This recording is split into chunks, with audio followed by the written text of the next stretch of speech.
Give me a moment while I post the thing. Wait, hold on. Let me check my, Okay, good. The description, the video description at least says, correct.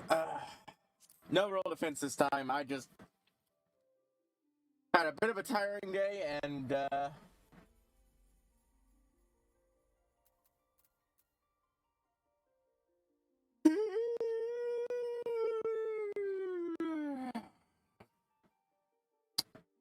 had a filling meal. Got a big thing of celery at the food pantry, and I had recommended her recipe for her holiday stuffing, remixed to be a chicken meal with, you know, it's much less stuffing, but on top of, you know, chicken and such.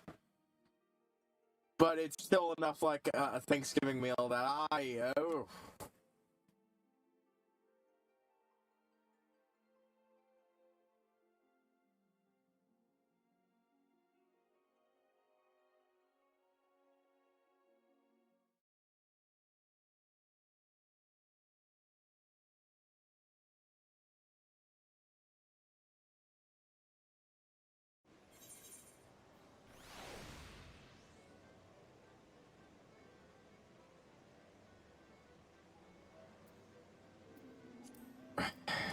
Let's see, is there anything happening now?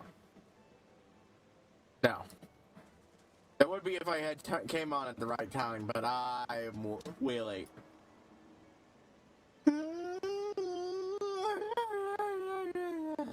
I'm sorry.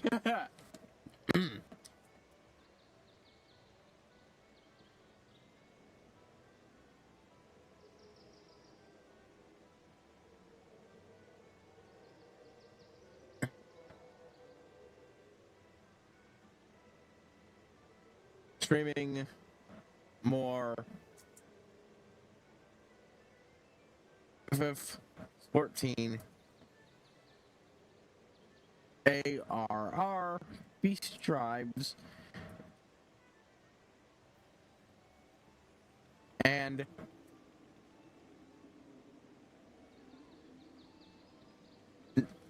what? God damn it! And Mug Stone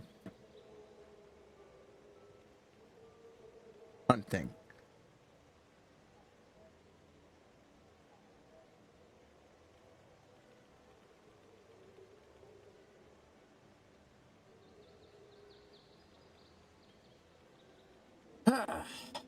God.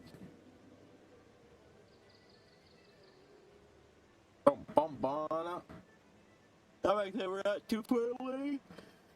Let me check. Yeah. About 5 minutes.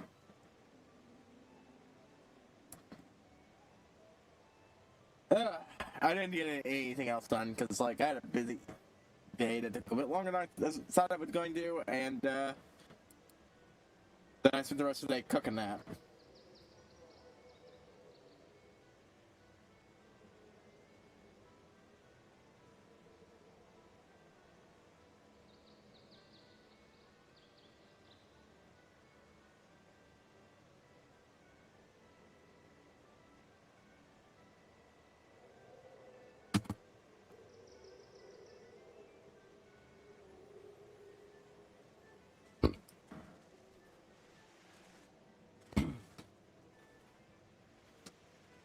Da-da, boom, boom, boom, boom, boom, boom.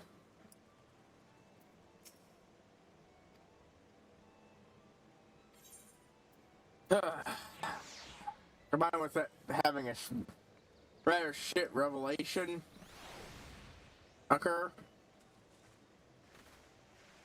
while I was doing that, and yeah, today's been a very mixed fucking bag. Good food, but I am. Okay, so Rooster Teeth. The Comedy Demic's my favorite show. Is getting taken out by behind the shed and being put down by Warner Brothers. Now, on one hand, like, the writing was on the wall a lot of ways. There were a lot of things that people were like, this is a clear sign it's doomed. I'm like, eh.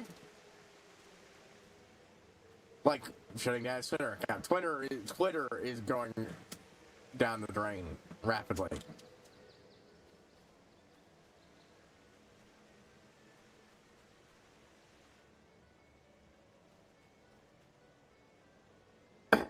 This shouldn't be a surprise that that is happening. Really, some companies doing that.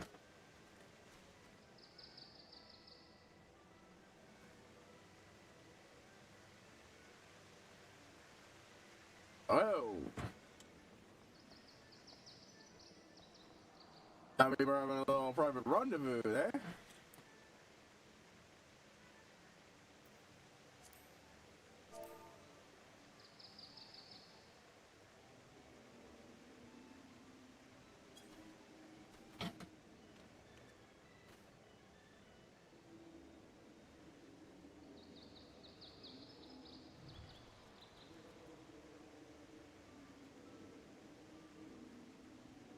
Another loss.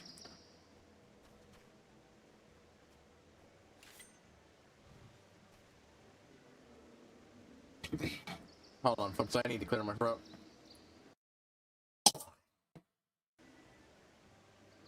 Anyways.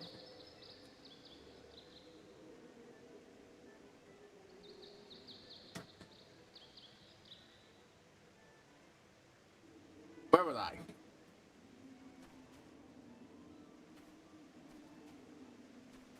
Now, but there was a lot of shit, and really, a lot of shit come out over time that made it clear that the company itself was fucking rotten, even if, you know, a lot of people who were completely innocent of the company's own major wrongdoings got fucked over. And it includes, from what I understand, the creators of that show. A lot of the people involved with that stuff were vouched for by a lot of the big whistleblowers. What the hell?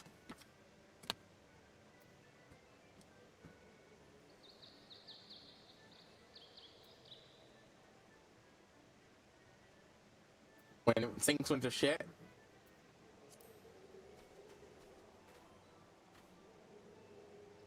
Ugh.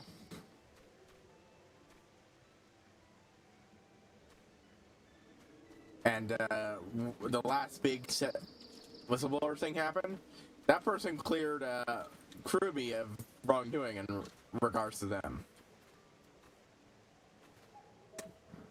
So,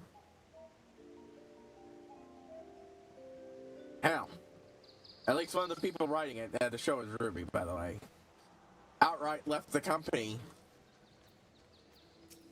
So, a while back, and it was just a consultant for the consultant writer for the show, MBA.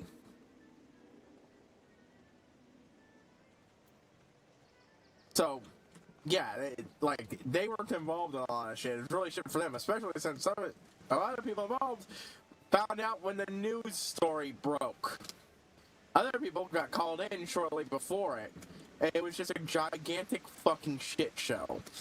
And you can tell how this got a lot of people off guard because there was just a big push for a bunch of new stuff being released.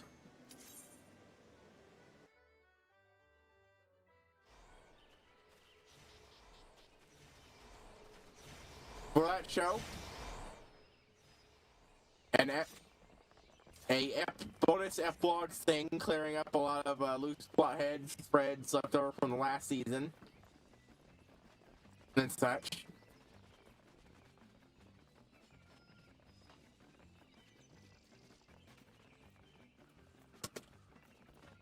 Damn it. So far, my only way of doing this toggle will be quickly is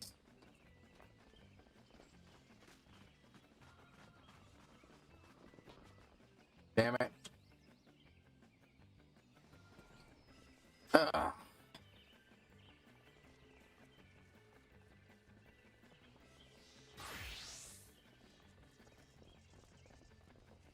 Anyways.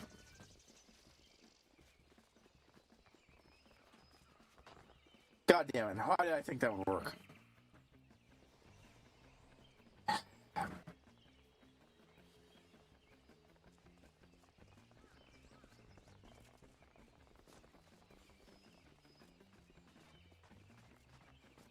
Like, the writing was on the wall.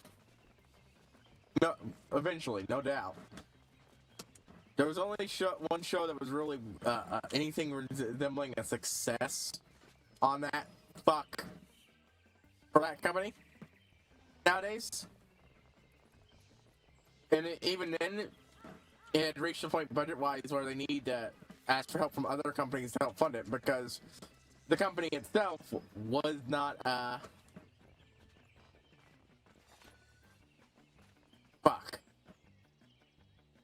solvent. That's not to say the show wasn't bringing in the dough. It does. It's that when you have a company that's supposed to be multiple shows and such, and only one of them is bringing in anything of worth, it's not going to be enough to carry that show. Carry all of it, and it's going to bounce back on that show.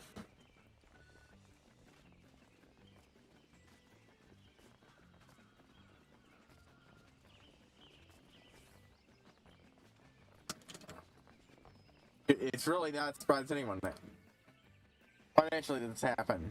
I just wish it had, not when the show was on the cusp of finishing.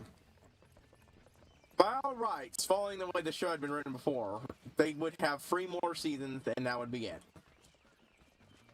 Each season, 3 seasons are following. Hold on.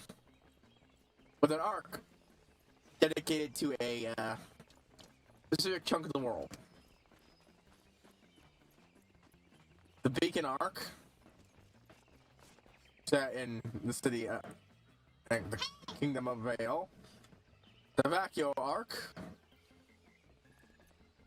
the Atlas arc, and this was no, not the Vacuo arc, the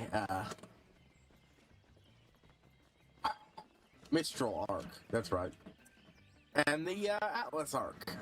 The last one was supposed to be the Vacuo arc. But the main characters just fucking got there. Now, they only spent 2 seasons in Atlas, all things told. So, break away from that, you could do 2 seasons for the last one and make it a solid 11. If you're pushing it, 10. If there's no hope for more, make 10 the last season. But the fact of the matter is, 9 is fairly cliffhanger-y. It's better than if we had ended on 8. Which was aired a few years before 9. But that one ended with the main characters falling into a bottomless void and then disappearing.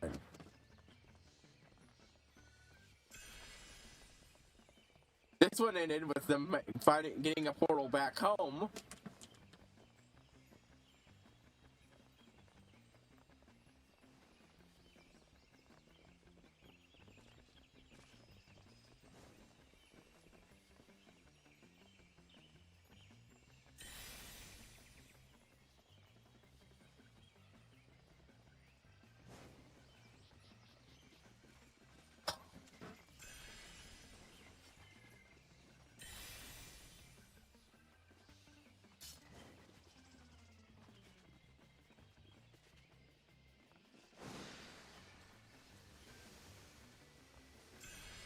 It is never worth it to bother with the blue things. There's never a thing there.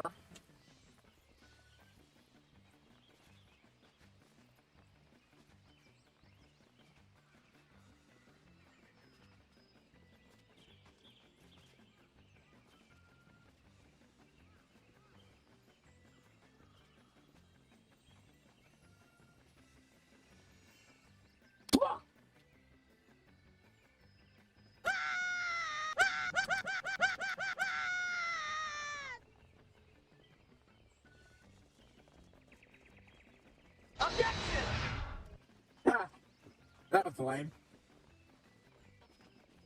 Oh, that's a lot of damage! Objection! There we go. I was like, wait, no, I didn't press that. I guess I did.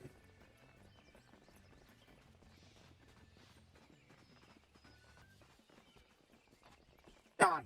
Objection!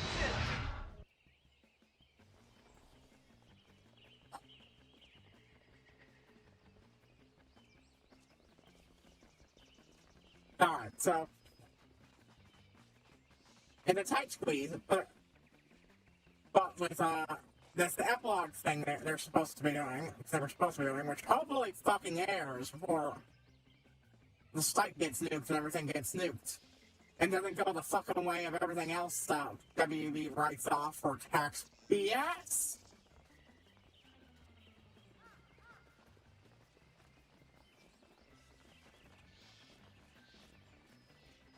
That shit should not be allowable. I'm extra upset because I'm dealing with this bullshit. Could you just lay down, dog? It is standing there, awkwardly. Silly dog.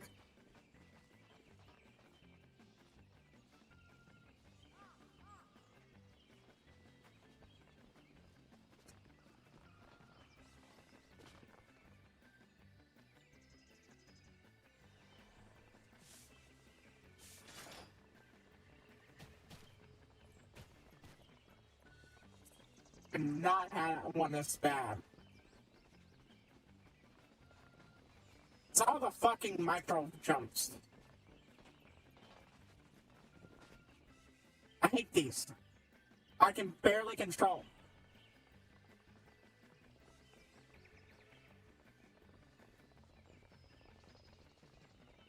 Anyways. There.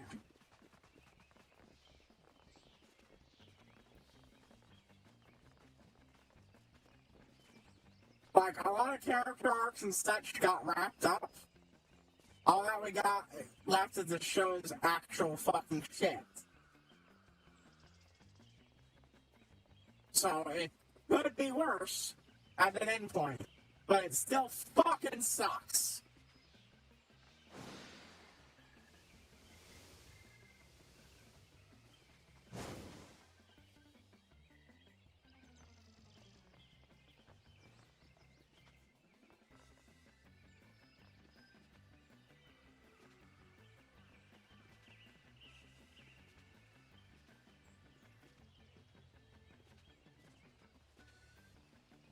Alright, now salvaging this. Not really. I hate micro jumps.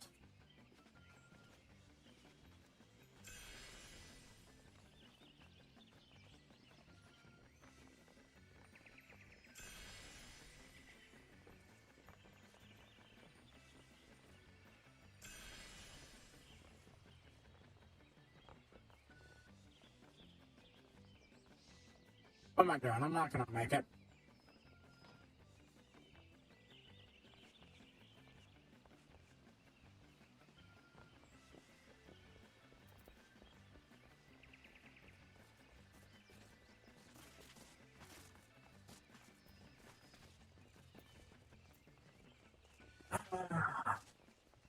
It sucks. It really does. Now, I thought hopeless. They're talking about, selling the IP to other people, all the IPs. And some of them, I think, will be bought up, even if they couldn't, apparently, they couldn't find anyone to buy the studio. RB is almost certainly going to be bought by someone related to Halo. It's got its connections to the franchise.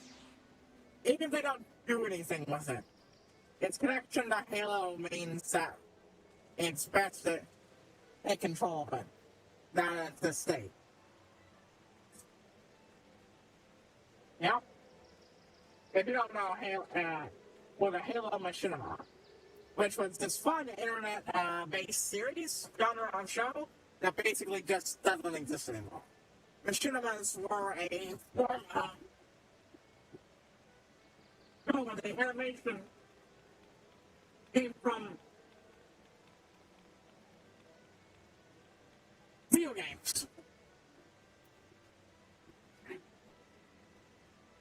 people would record shit happening, and make plots. Halo was a popular one for that. And RBD was the only real survivor.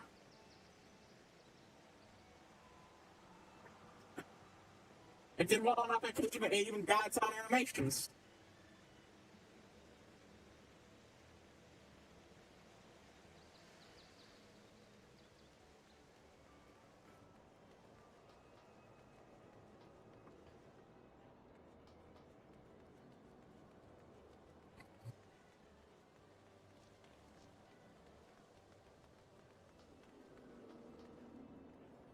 Okay.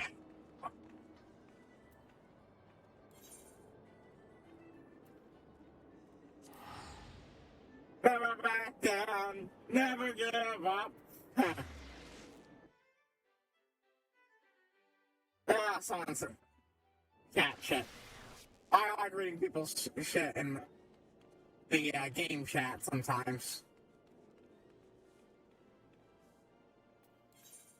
Ain't nowhere out there. What am I at? 57? I should be able to get 43 more.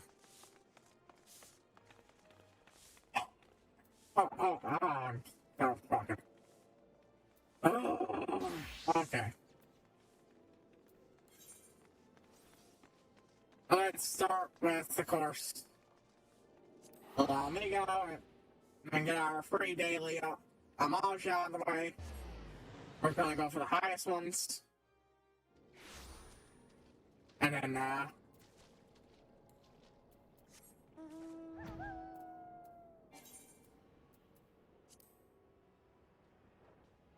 yeah.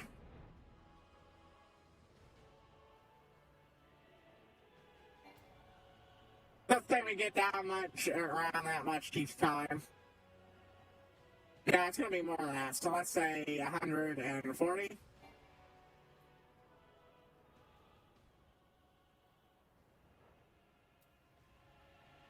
Three days-ish of this, and I should be done with the selves. Wrong way.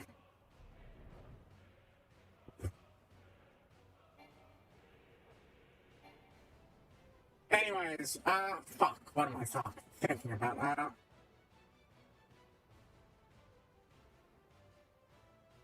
Yeah, like I said, the company had problems, so I get that, and you know what? It could be worse. But the show could be bought out by other people and continued, but the problem is, well, we actually gotta look at what that could look like with another show made by RT. This was a 2-season show, Denmark. The first season was made on,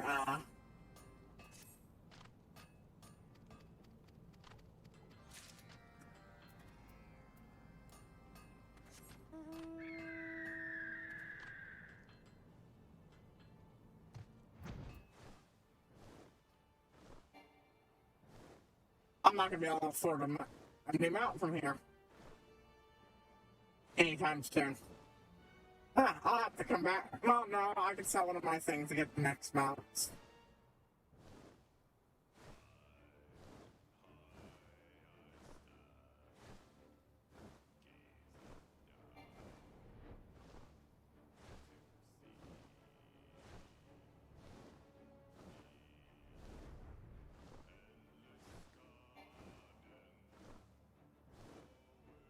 Anyways.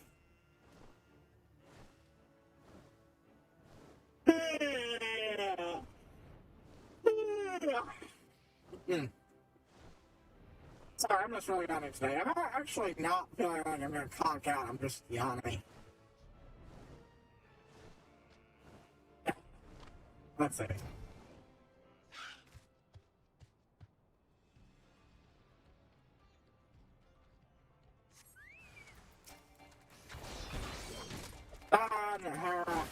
Actually.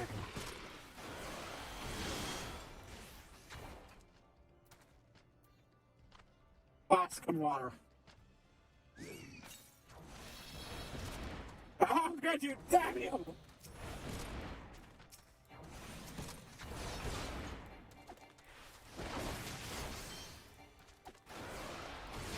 Goodbye, fortune teller.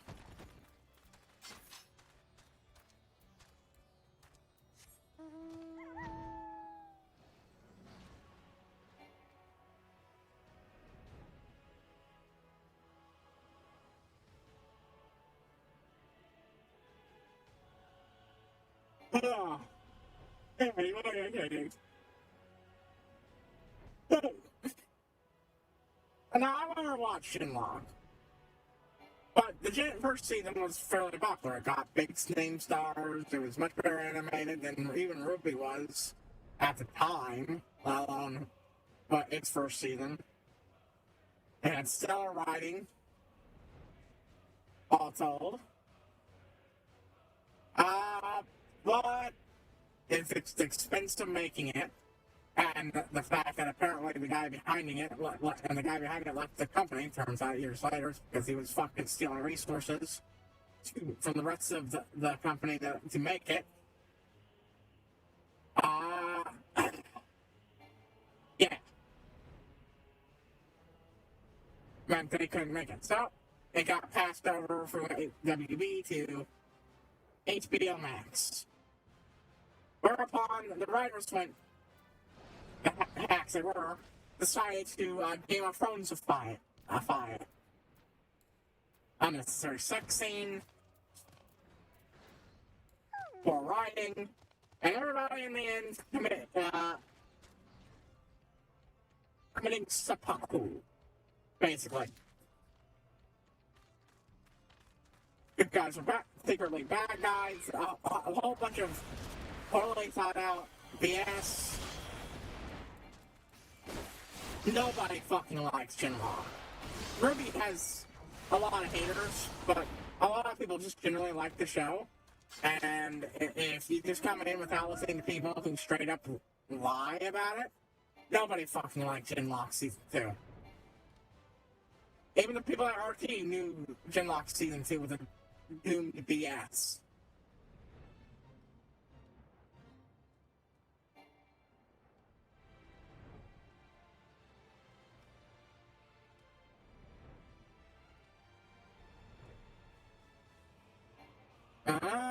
Bum, bum, bum, bum, bum.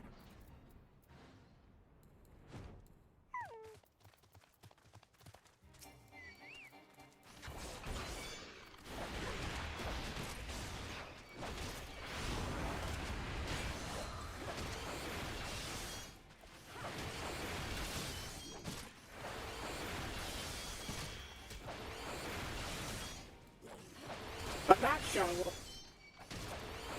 wasn't even close to its planned end. And it got completely murdered in a poorly thought out attempt for mute to get mute.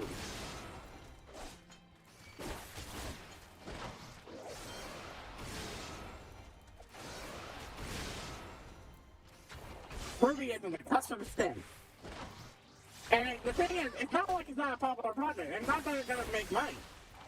In fact, part of the problem RT had was the fact that a lot of these side projects and such that should have been for putting money directly into RT's coffers, with, of course, WB's dividends of that, were going straight to fucking WB. Like, you can't say, like, if WB hadn't been doing bullshit like that, then, it's possible it might have actually limped along to its conclusion. Instead, RB did the sensible things and canceled the projects, a lot of the side projects that were profitable but not bringing money into them, and as such, negatively affecting their ability to keep the show up.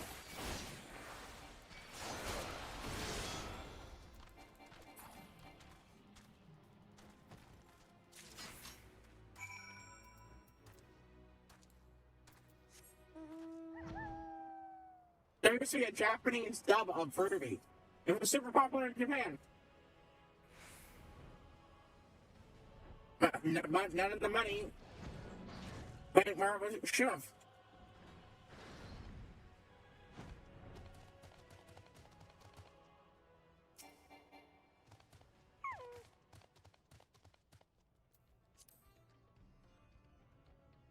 It had a Chinese-only mobile game. It was popular.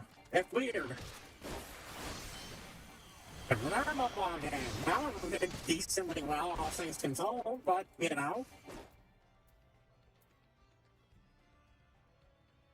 Really the fertile ground for side punching and such, but it even had 2 Justice League crossovers.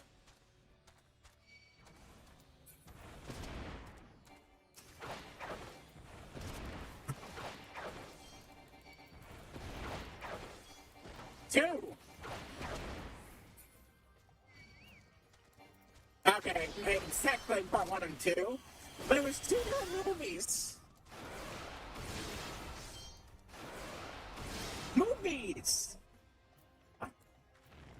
And well, I don't have the highest opinion of some of the things in the movies, or the comics are based on. The fact they exist means that they're valuable to WB, but, well, the problem is, you're running a risk of running into Zaslav, the incompetent chuckle fuck, who, quite frankly, should not be working the business, period, let alone running a fucking company like this.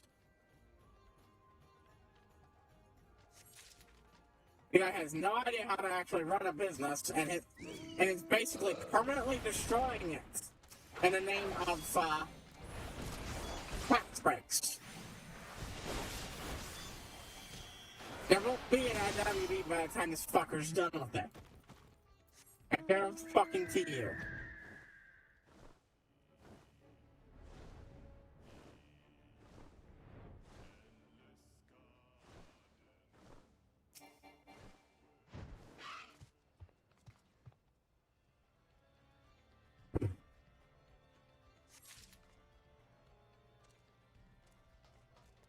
And as such, despite all that, it's still being sold off. Potentially sold off to other people. That's just bonkers.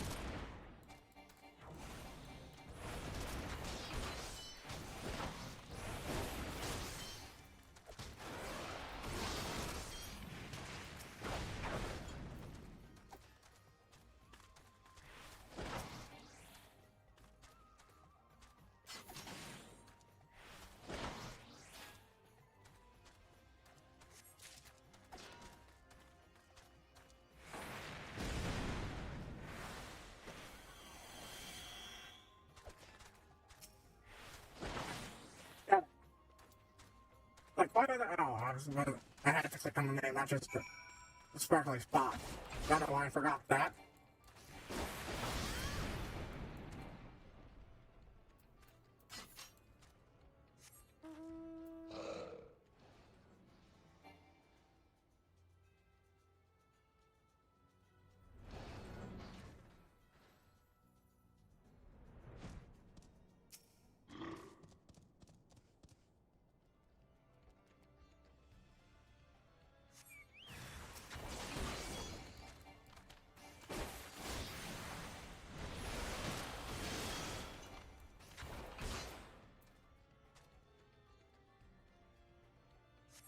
There.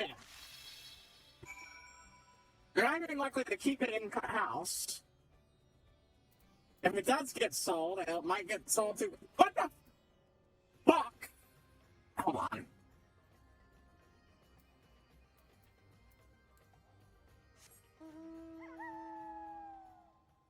People who won't even give a shit about what was going on. But, like, you know, like, here's the thing. Just because something is a success doesn't mean they'll do the smart thing and keep the people who made it a success around.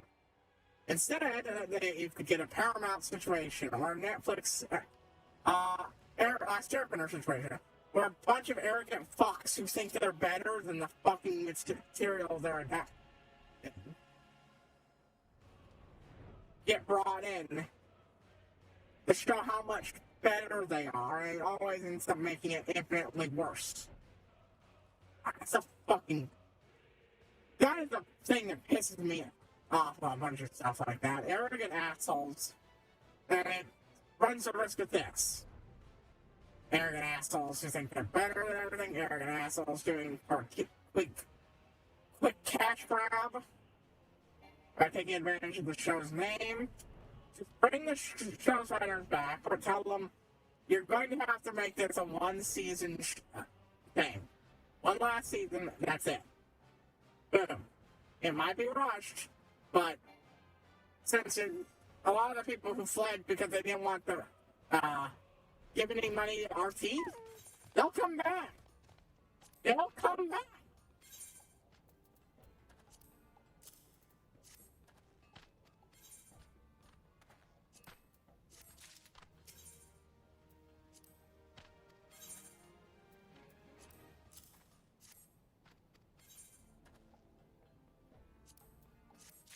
So,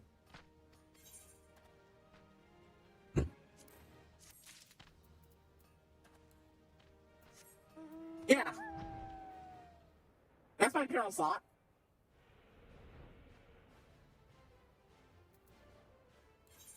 Teleport, teleport, teleport, teleport, teleport. Actually, it's thinking about it.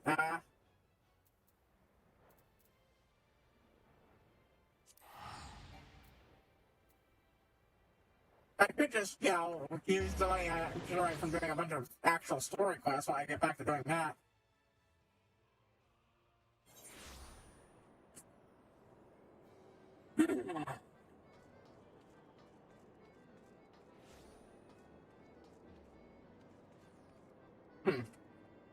I'll stick around for the next skate and then go do these stuffs.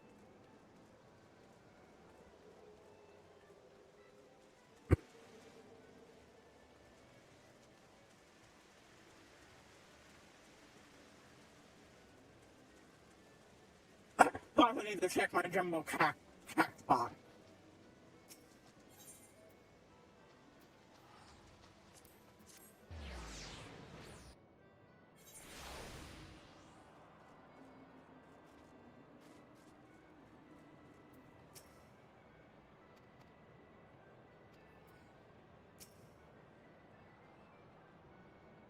Oh. Did I?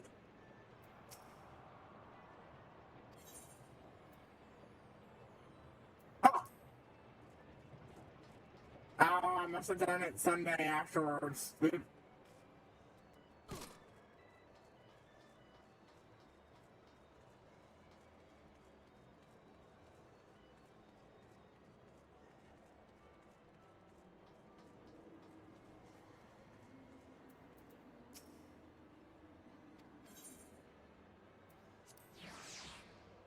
So yeah.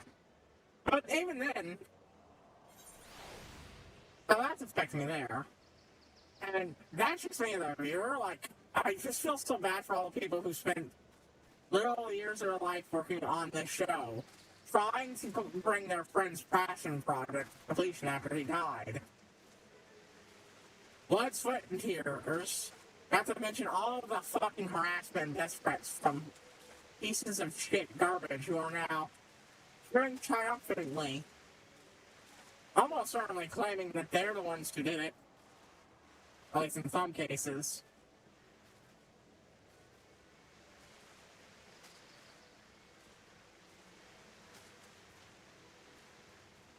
And who are now not only out of a job, but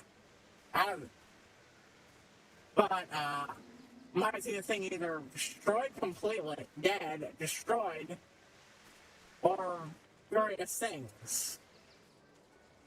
And all the other people also now that I feel fucking horrible for. The girl who grew up helping make music for this show, she made music with her dad, and she sung the lyrics to the show forever, and then just took over the music for him.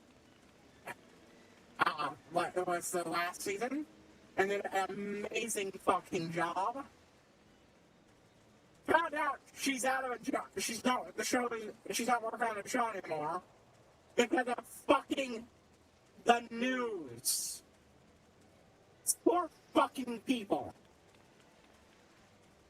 I'm sad because, like, a big part of my life in church, and I really enjoyed this show. For all the various issues, it's one of my favorite shows in fiction. But I'm also sad for all of them.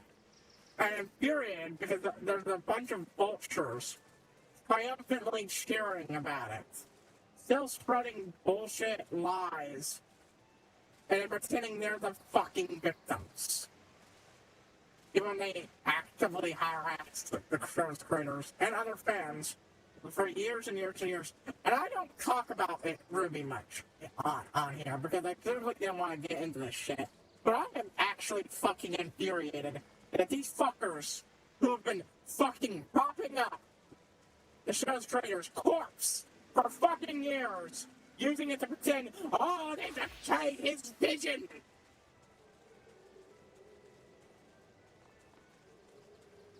Are now triumphantly cheering for his legacy's end. And for his friends to be out of a fucking job.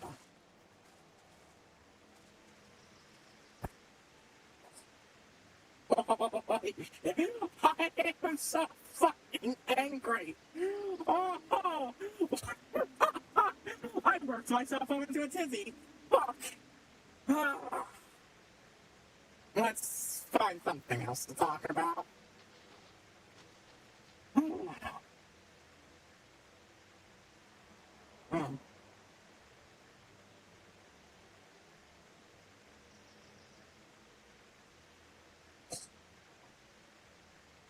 Oh, okay, I need a breather.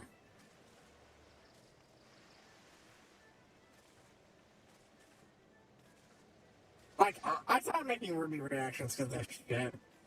Because I couldn't stop complaining about other parts of the, I think fandom, I hate them. And I didn't want that to be the only thing. But when these fucking vultures can't even lay off for fucking one fucking day. They can't even have the decency to say, well, I feel bad for all the people who lost their job.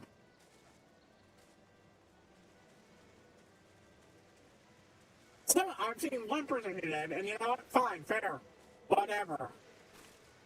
But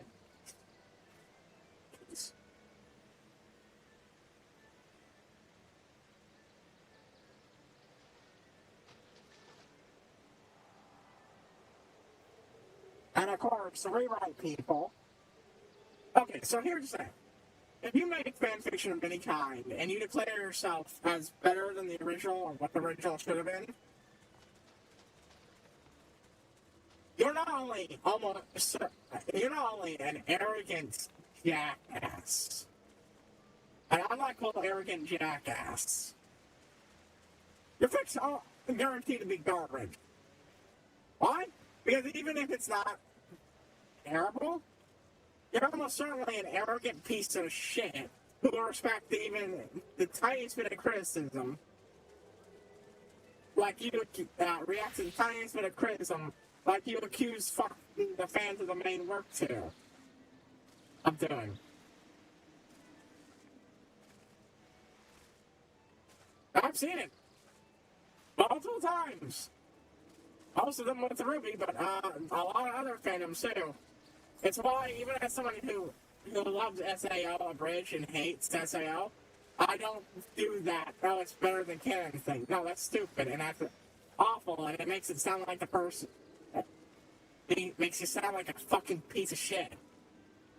Don't do that shit. And of course, these people are like, oh, don't worry, we'll finish Ruby, and we'll do it the proper way. Oh.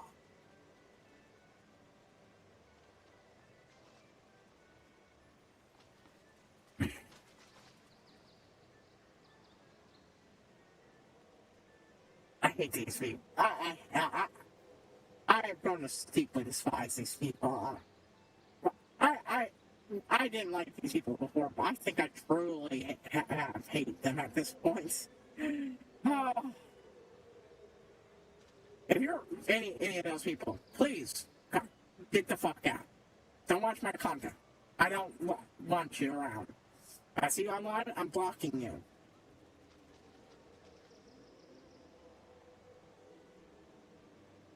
Just... Okay, anything else I can fucking talk about? Well, I've been watching related, the Britain campaign stuff. I started watching that, but I got distracted watching other stuff in between, and I got back into it. It's a good solid, D&D-esque campaign, but with, Ruby flavor by some of the people who make Ruby. There are 2 seasons. One's blocked behind a membership barrier, but you can watch the other one from up to the first episode of the next season completely free.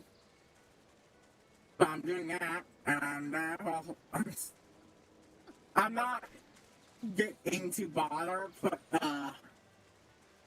getting membership of the site that's not going to exist for much longer.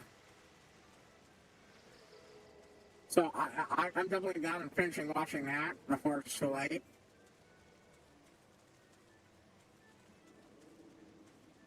So far, I'm enjoying it. Your typical shenanigan race.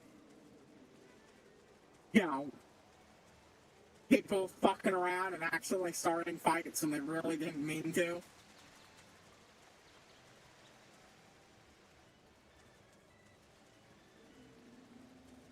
Good shit. Good shit.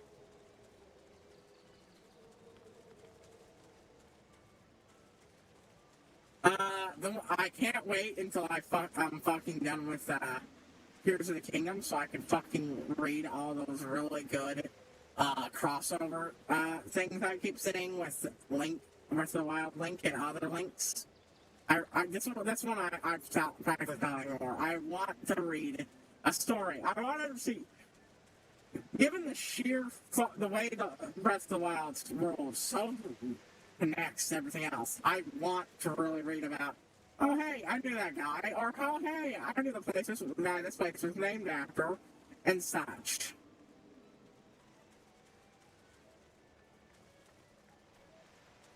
I want that.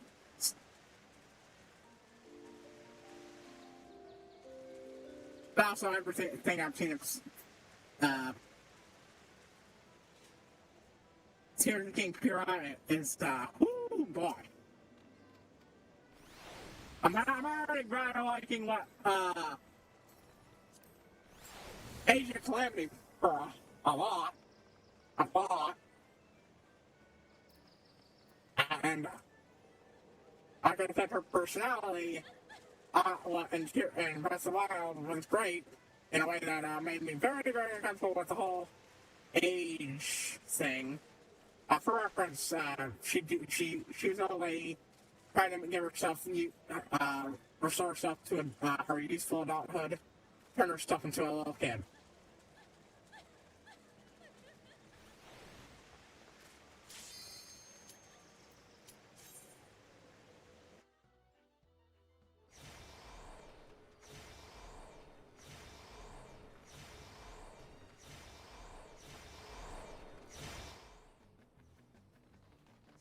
Aha! Would the timer be helpful? Yes. Is being able to actually see what the fuck's I'm going be even more helpful?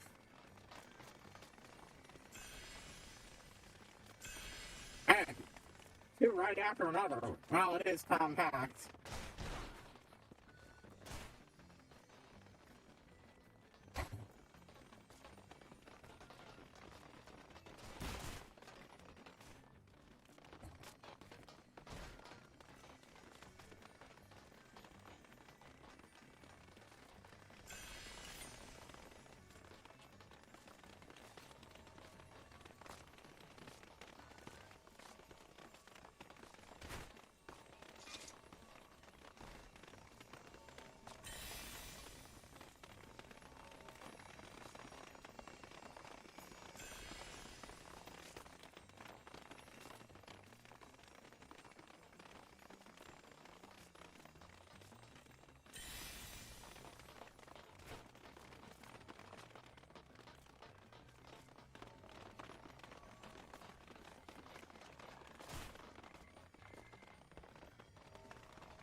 Damn it. Overshot.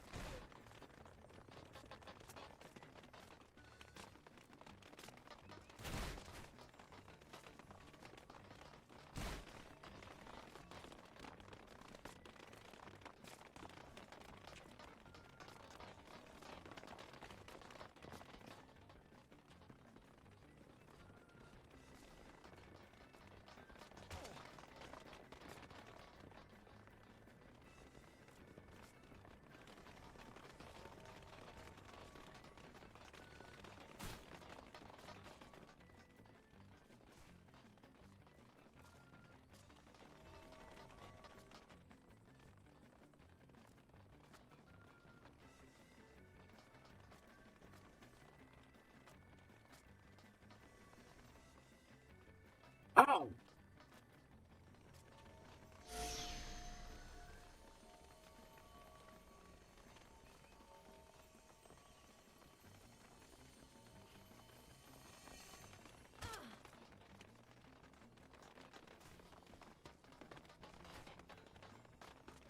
Turns out I was in the wrong fucking area.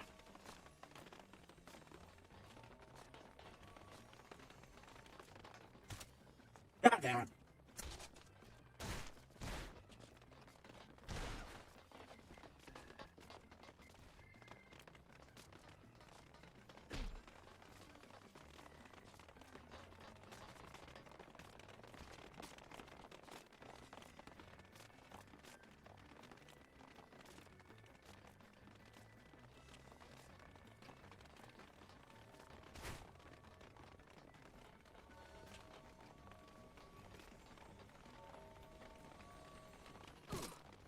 God damn it. God damn it.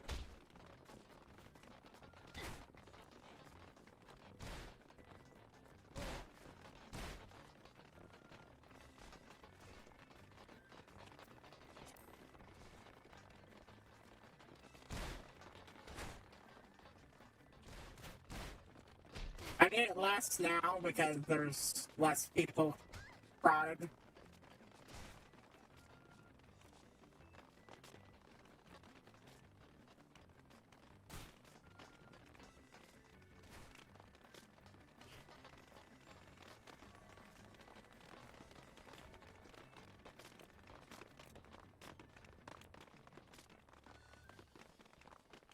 Let's see. Anything else I'm watching?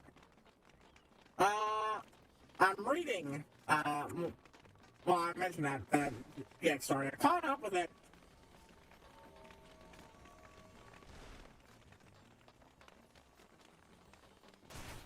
At a real good moment when the, main character had his duel against the, his mentor, which was Yugi's grandpa. And we had a real tight duel, combined with flashbacks of his time being mentored by him.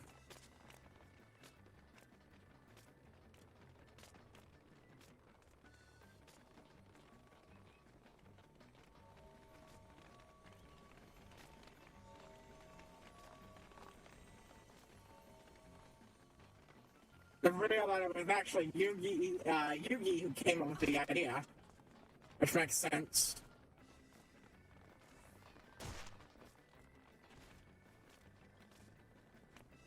But yeah, it was a real good duel. One of the best things about it, Yugi's grandpa opened up on his first turn, of course, with a bunch of really powerful shit. But also, most importantly, a card that makes it so that if the other guy, if Andy doesn't win in 20 turns, then he will then Yugi's grandpa will win instead. One of the things I really like is the fleshing out of Yugi's grandpa backstory wise.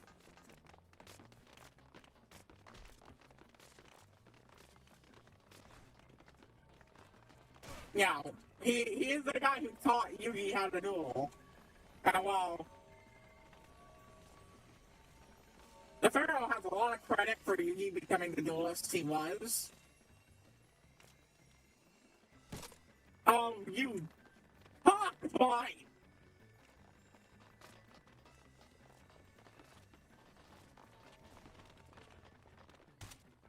You absolute cockfight!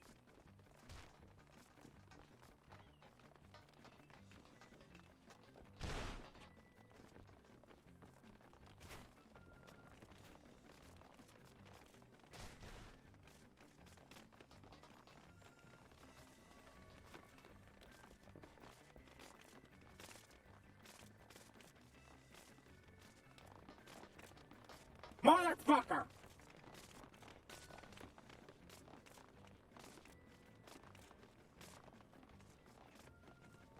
By having his backstory be things like challenging grandmasters of chess and such for fun.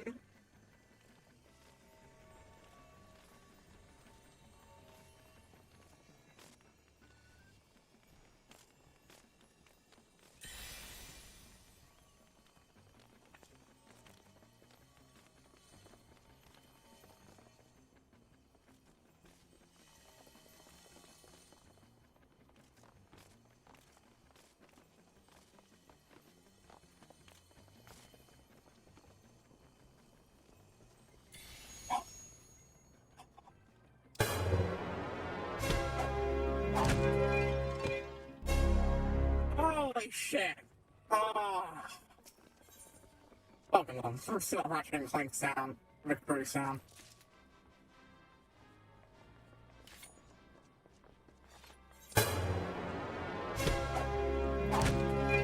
This just gets me here. Oh, love it.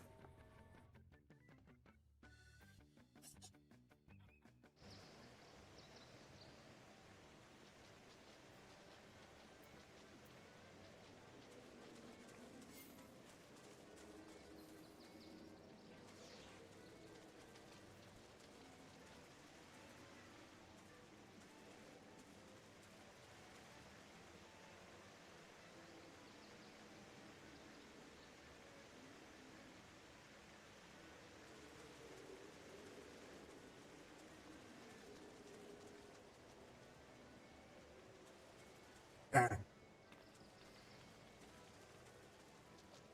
Oh, okay. Okay.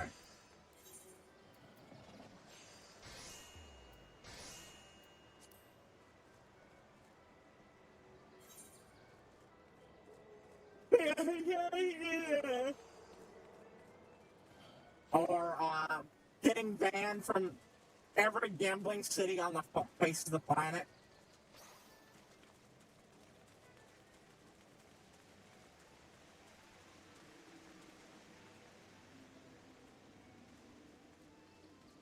And so on and so forth.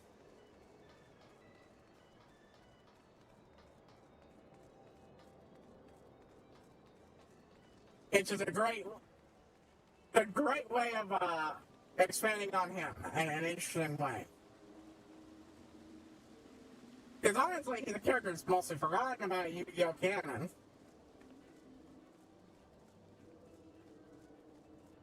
After he almost dies, Kaiba is bullshit, no matter which anime or manga version, whether the anime or the manga. So, admittedly, it's having a heart attack over losing a duel is one thing. Having a heart attack because Kaiba's horror theme park that is absolutely trying to kill people is another. That's T. Yeah, he built a theme park just to kill Yubi and cow. Yubi. Fucking Yubi.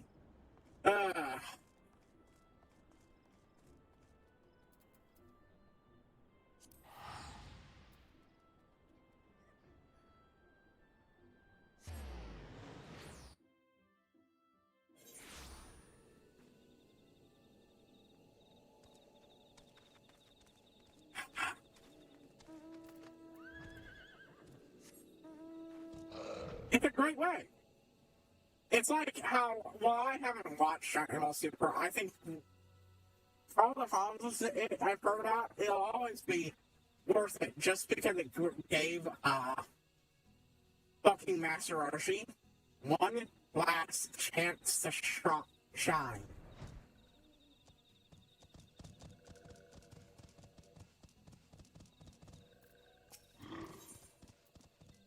Can't wait for them to Kindly ones. Oh, ancient kindly ones. Oh, these ones. This great one now since I'm before walking ones. Hold on. It's wrong, walking ones walk this place. These ones have kept this company in the trees. These are the ancient ones watch over these ones. They kept these ones safe. Didn't touch ones began to fill forests with clouds of poison and hate. Ancient ones turned into all just ones. And once ships of branches came crashing and lashing at these ones. And ancient ones did not the ancient ones once did love and protect.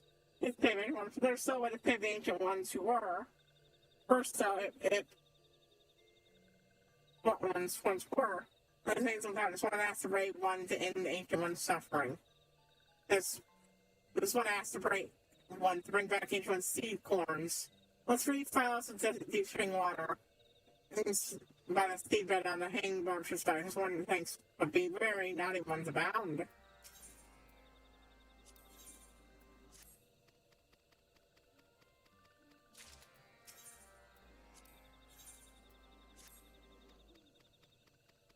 Yeah, so free, I think free more. Free, diesel.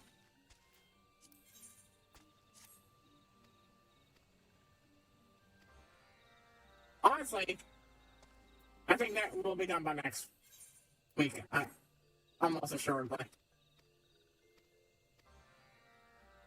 Because as long as I can do, one day of this offline and then 2 days of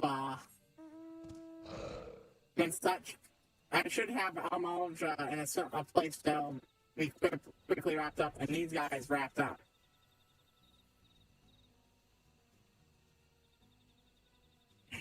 Anyways,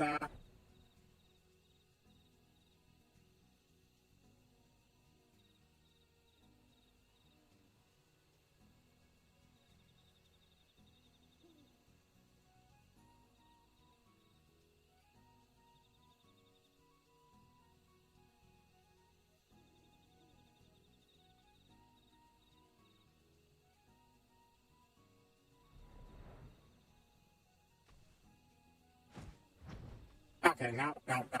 What? It's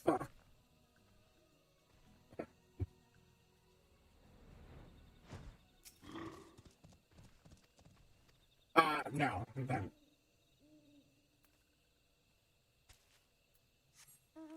We'll do that one last. First.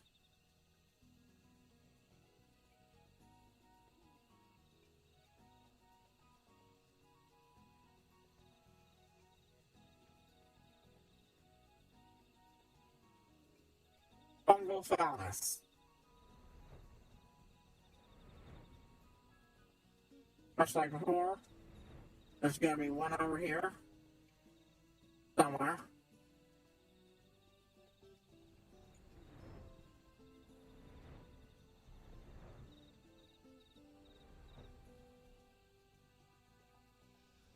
Giant, really? There we go. Literally almost went, gave up looking for it over here. But I mean, it's both of them over there.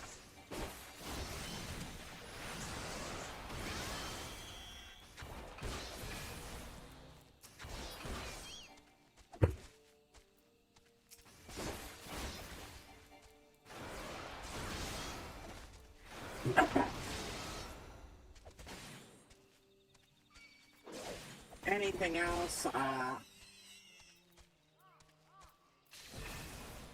That Dragon Ball quest I talked about, it's currently in the middle of a politics area, which, oh boy, I know very few people are voting on, but everyone's like, no. But nearly everyone's like, no, we don't want you to skip and end it early and such. We like it. Most of us just don't feel like we're capable of doing anything. We have no problem with letting the few people who can craft votes and plans do it, though. And it's real good shit. For reference, the character has is at the home village, the Dragon Ball Outback. Just survived the war with the Southern Shogunate, who with their founder Oga Nobumitsu, after his failed conquest of not Japan, of Dragon Ball Japan, fled there and set up in the hidden jungle. His descendants teamed up with Red Room and Rock Army after becoming incredibly corrupt motherfuckers.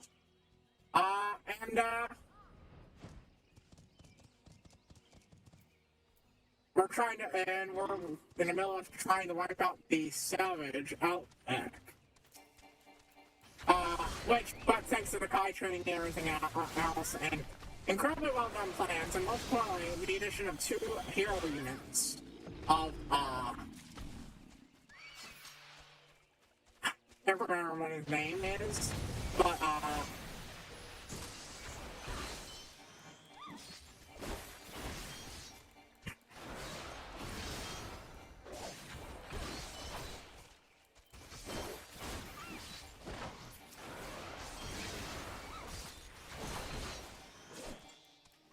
one of the guys is an original character, the other guy is, a Dragon Ball character. They're, Buddhist monks. There we go.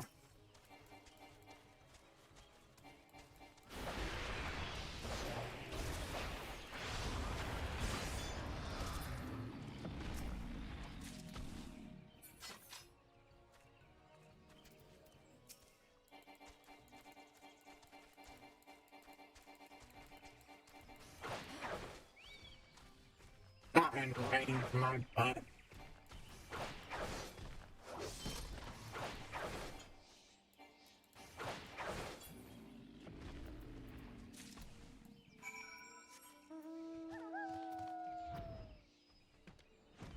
Self-land spring.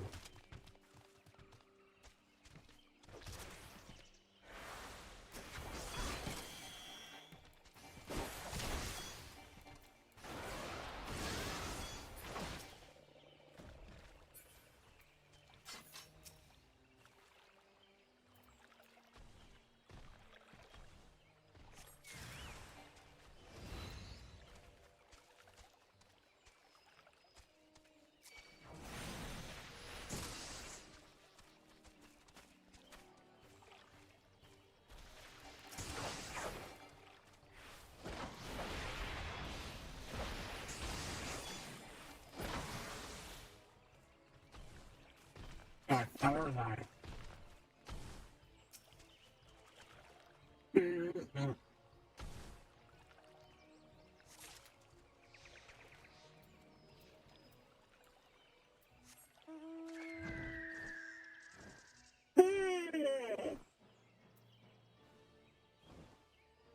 The Hanging Barbs is a really neat place. Visually. I like this area. The seed bed.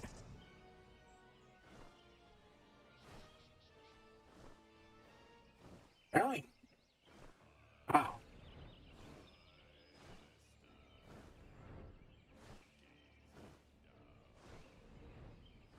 Yeah, I guess you're really just supposed to come in from the one angle. Yeah, okay, this is definitely the corrupted crystal of, the cells.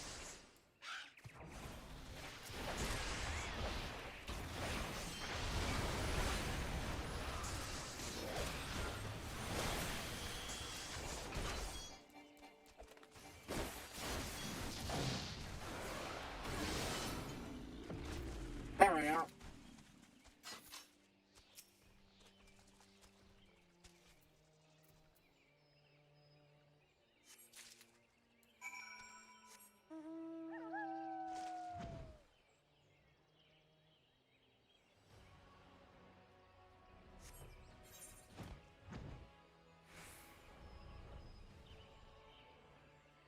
something down here. Oh, hey, that's the area where the Boris thing was.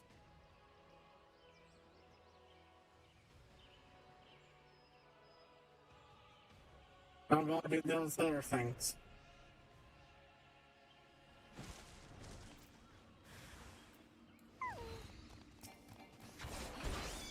Furious Snarl.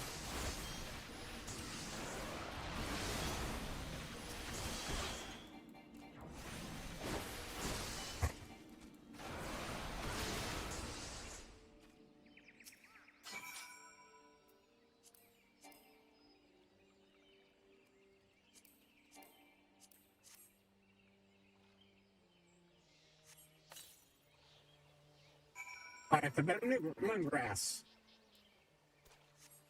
Alright.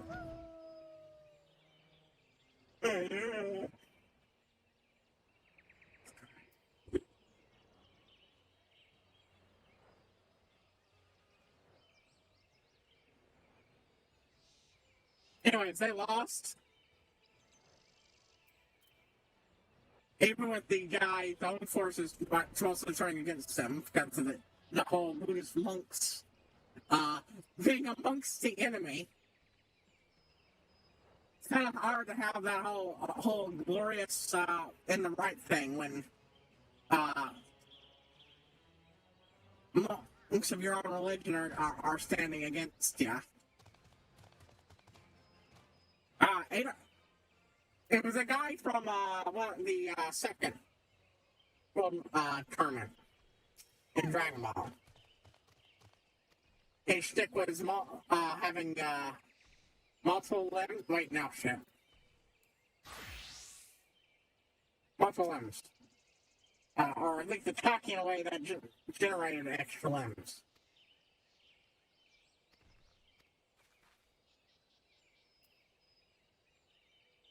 He had a high speed, basically. He attacked so fast it seemed like he sprouted extra limbs.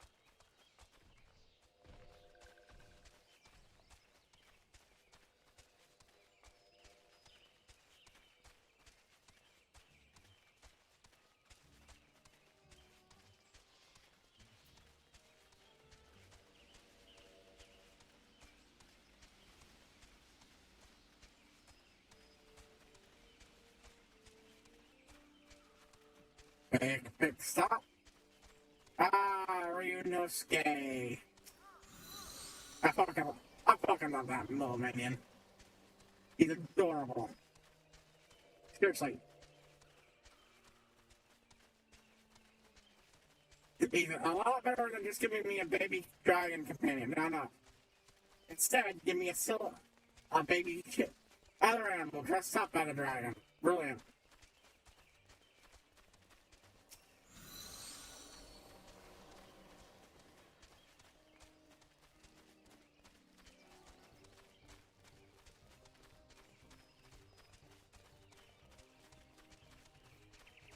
Anyways,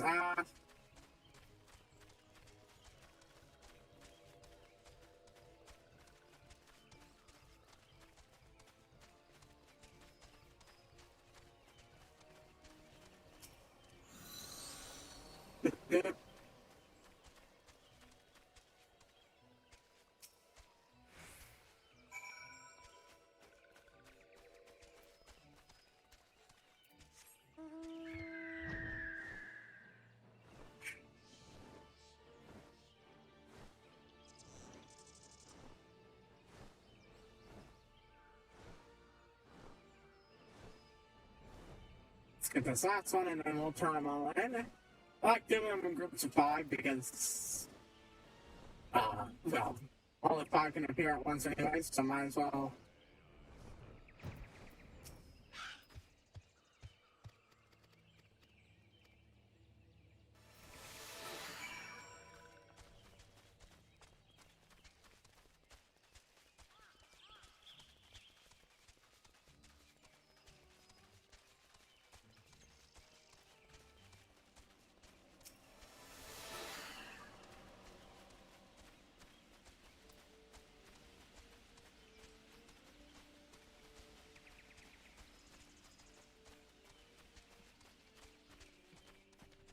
Anyways,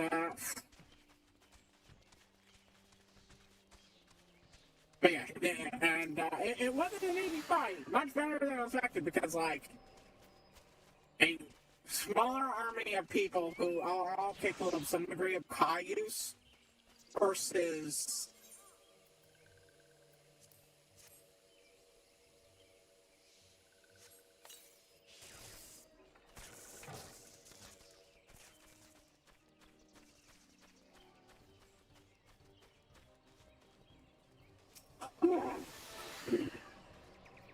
an army that can. With well-chosen defenses, allowing people to tank blows momentarily, fight unconventionally, and disable their opponents. Combined with the fact that the Buddhists also had several people who could tap into time, thanks to the OC guy being having it shared with them, and then him sharing it with everyone else.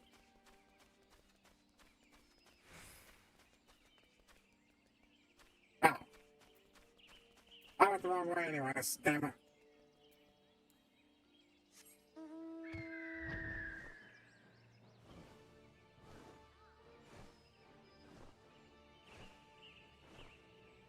I thought I don't need to be invisible.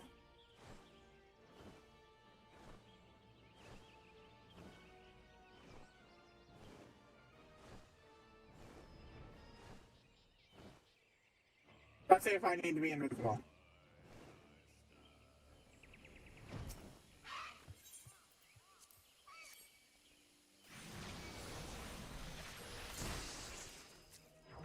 It would have helped, but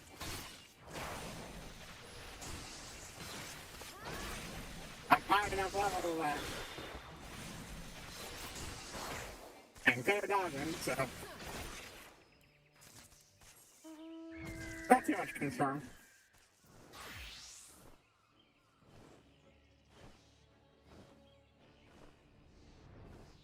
Anyways, yeah. It got bad enough the dude had to call, come out with well-placed plans and someone using a, free question where they could do anything that wasn't too spoilerific. And that question was, hey, where's that one guy that would be really fucking bad for us if he, something about out? And then nab him. And then use that to nab him. Yep, get more info, and it was a very well played ship that led to an ending, and it still had an incredibly tough fight against free earlier model Jero Red Ribbon Army androids.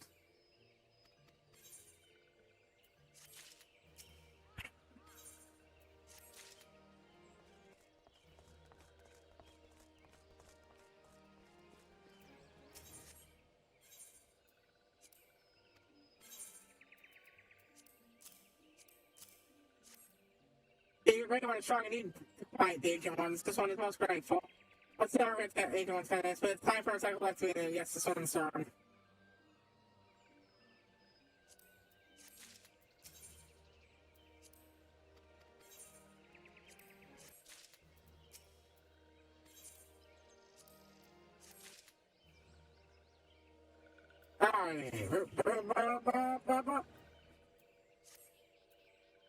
What am I at reputation wise? 200. Yeah. But those other guys going up 60 a day.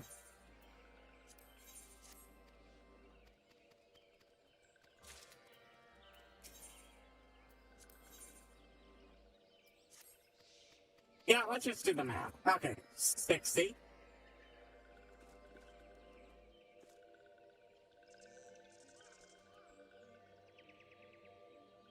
42. So 104. 134.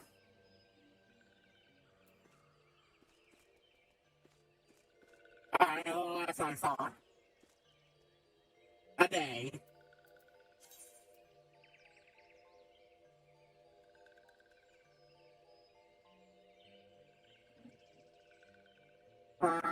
let's let's finish this at 134.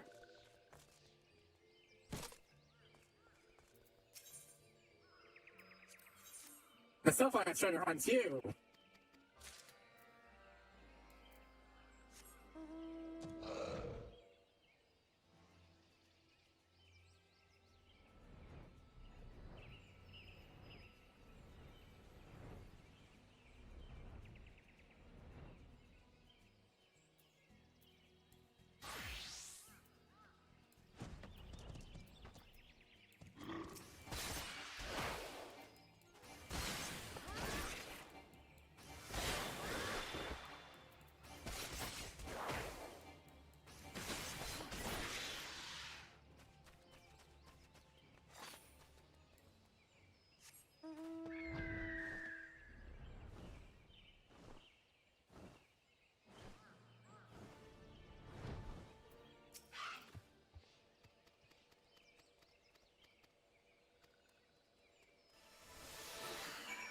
Not what I've actually intended to do, whatever.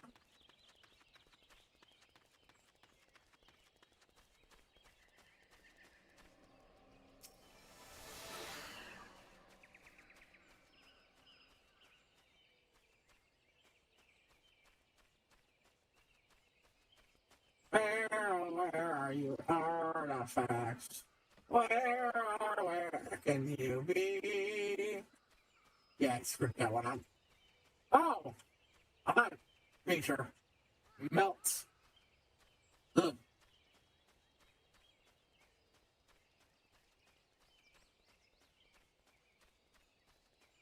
One of these days I'll do hunts and such, but not right now. Whoop, oh well.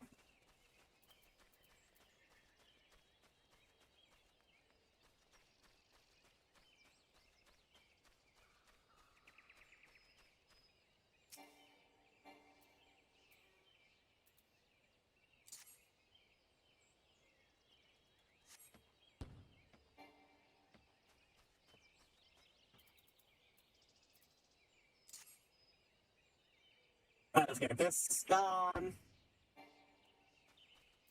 What do you mean target missed? Eat me! It's right on top of it!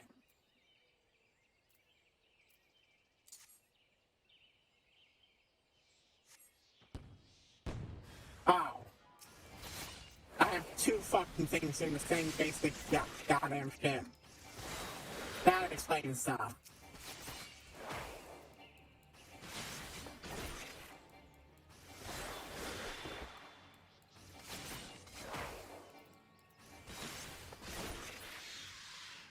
Although, that speed whole thing, apparently that was not what I thought it was.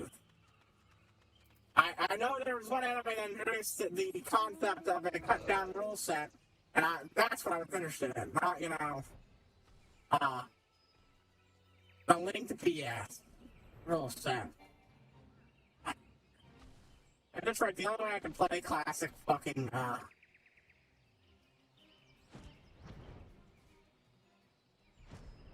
Nope, can't get away. Maybe I can.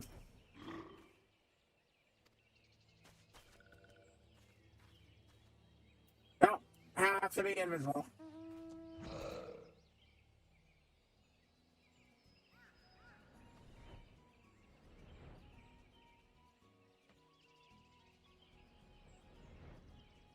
Alright, fine, I'll go back.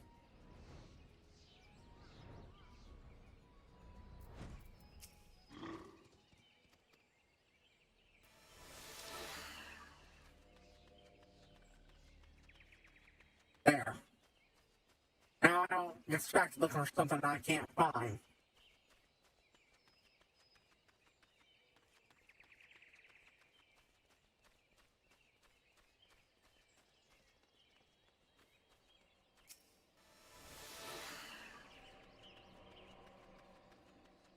Anyways, all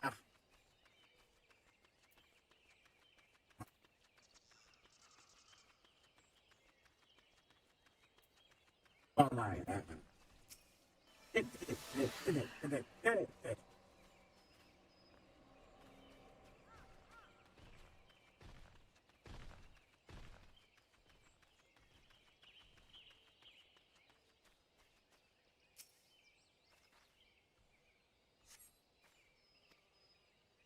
if whatever. I'm on a time limit. Let me just go. Thank you.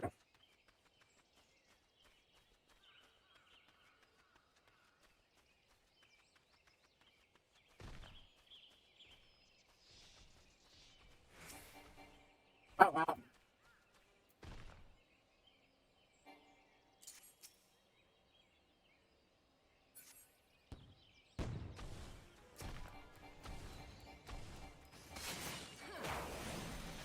I'm gonna get that wrong right since I ran out of time.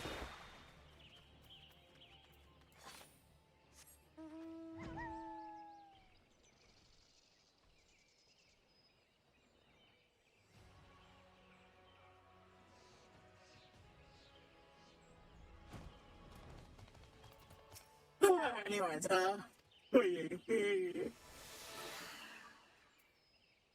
they won via being an impressive last-ditch struggle fight that involved Yajirobe, the disciple, the first disciple of the main character. Or in here, his backstory is revealed as well, a kid of a southern Shogunate noble who was off because he was politically inconvenient. His dad was killed, he was locked up.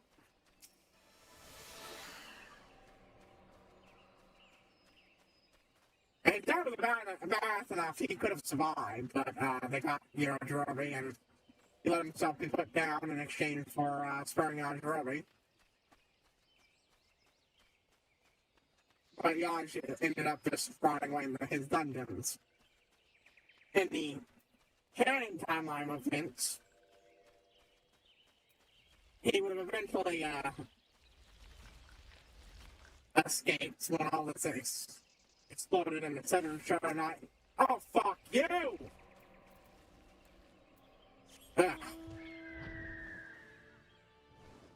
Imploded. Because the Red Ribbons weren't really interested in doing anything here, but cheap disposable guy and gaining a few good minions, the Murasaki brothers. Yeah, the ninjas from Dragon Ball. They came from here too in this story. Well, they all got caught.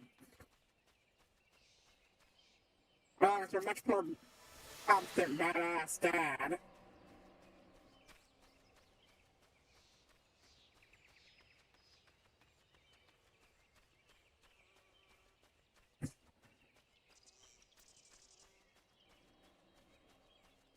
But the players learned of Yaj being in the dungeon. Set him free. And escaped with him. And they helped him recover enough to unlock his own neat martial arts affinities. But of course, he'll never be as good as the main character. Instead, he's just ridiculously strong. Yajirobe is always a very strong, ridiculously strong character. Because Yaj was introduced in late game Dragon Ball. And the guy who completely outclassed Goku at the time. We could casually deal with one of Lord Piccolo's kids. Demon King Piccolo's kids. And while he was outclassed enough behind because he was lazy and had no interest in growing as a warrior, well, here he is, and oh boy. Oh boy.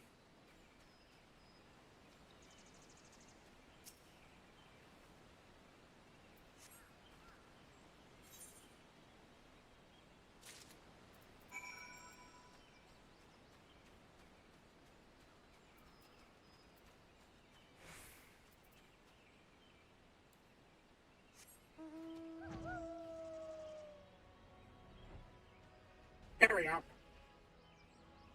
All I got is the hiding things thing. 50 years. I don't like a way in fortune. I had the physical layers and the most slider shiver of my winter spine.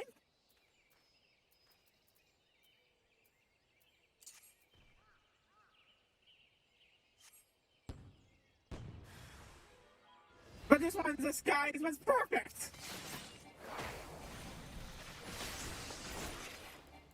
Maybe, but he did say he had wings there.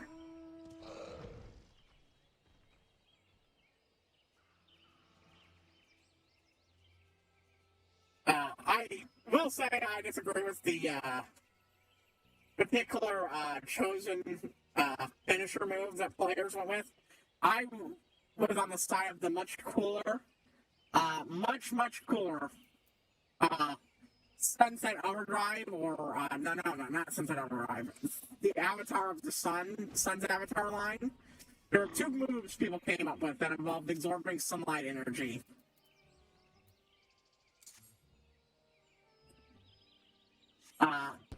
Sprayed a much cheaper to use, but still powerful opponent's finisher. I fucking loved the idea of it overall, especially because it filmed the images of sitting on the sidelines, shirtless, which the main character always is, absorbing sunlight via their skin, slowly waiting until the time of the final match, and then unleashing all the sunlight energy. But more importantly, it could have been transformed into a full-fledged Slate-Up power-up form. And I really wanted a non-fucking exclusive Saiyan transformation style state that also wasn't incredibly deadly to the user, like Kyle Kin.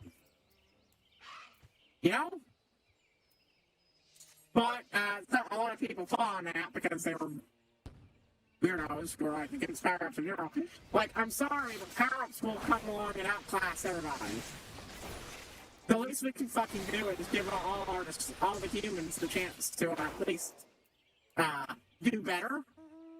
Like, imagine Krillin and Piccolo unleashing Sunset Overdrive on Namek, a planet with multiple suns.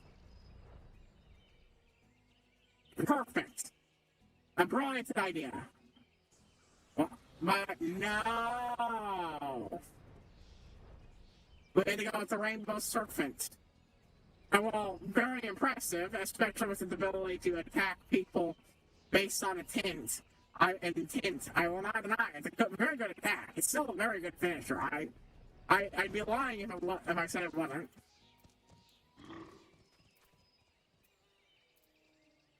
But it's also sort of like convinced a lot of people we were a mystic and a shaman.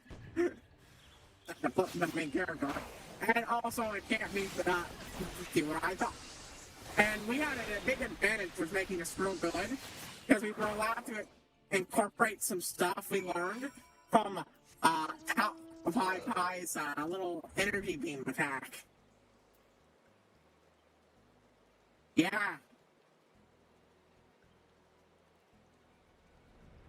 The players looked really well and got a partially destroyed book written by a mystic who had survived a assassination attempt.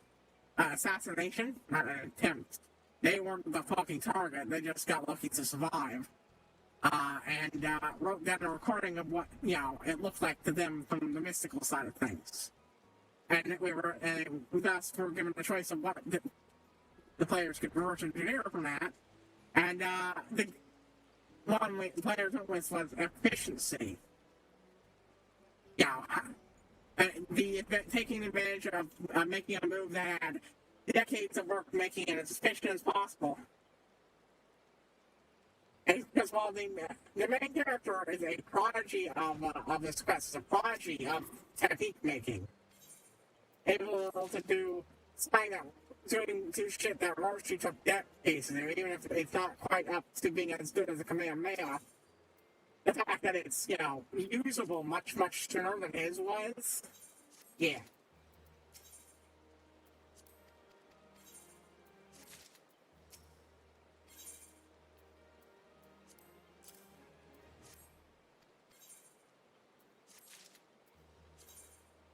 Alright. So, 104.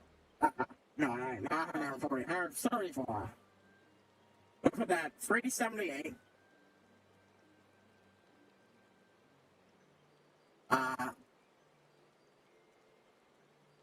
After that, it would be...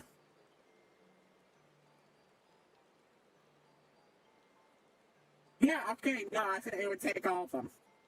I thought there'd be some spillover, but... No.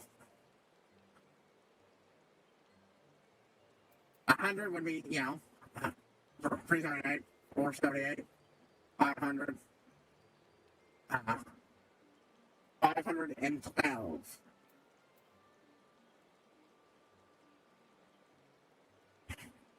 So, just barely. But this would also put this at 180, which would mean it would take a similar level of free days. Which, I mean, if I do it every day,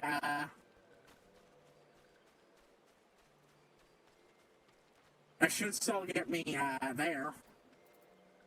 I'm not likely to do it every day, but if I can do it enough, I can at least get it, make sure it ends next week no matter what anyways.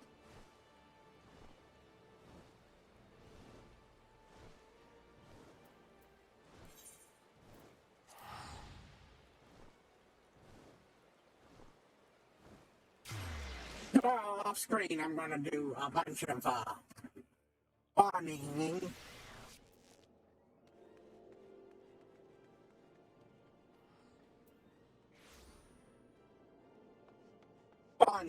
Bonus grinding. And then I'll,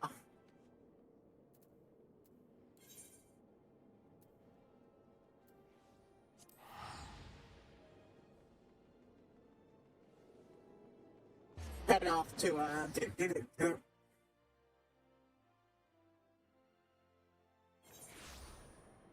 and next week we'll do, that.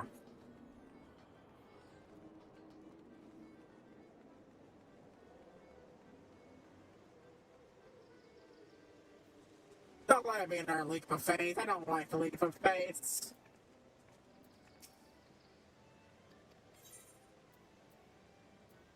But wait, what is it? Oh! The one I have mixed feelings about. That's extremely random, but God, if you get lucky.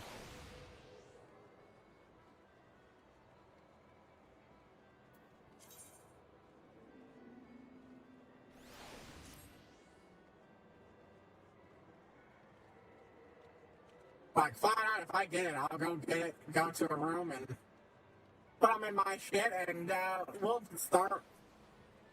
Well, okay, not immediately, but I will get it, and I will, leave it off screen, and I will devise,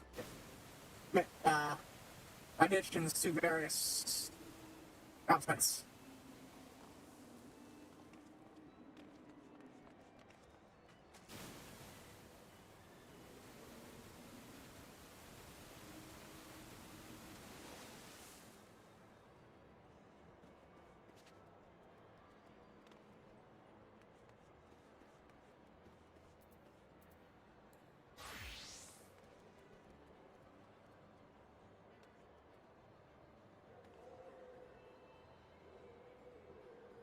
Yeah, we got one, the lull out there as well.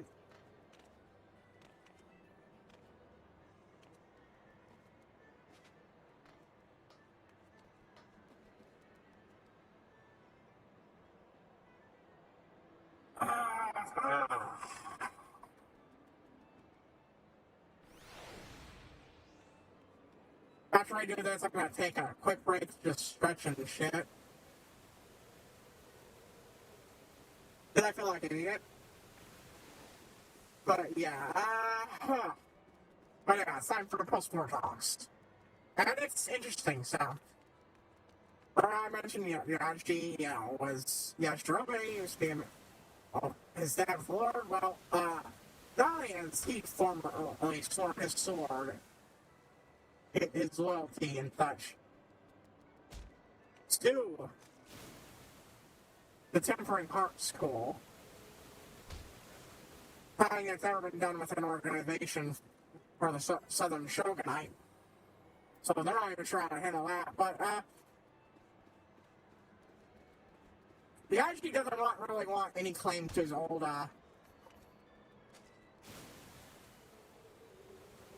fiefdom, which is then claimed by somebody else anyways.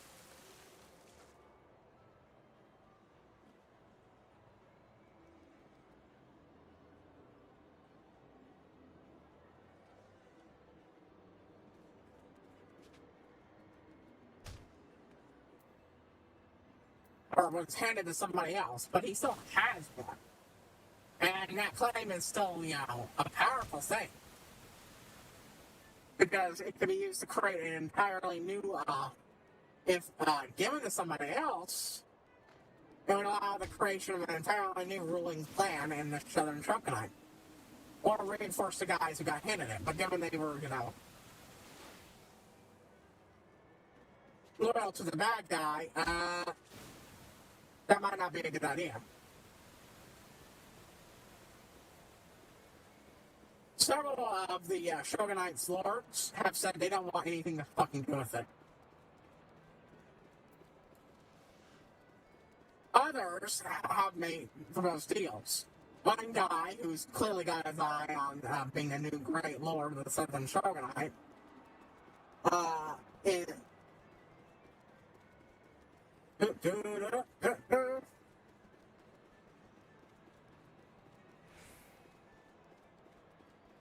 Lord Mori has offered to let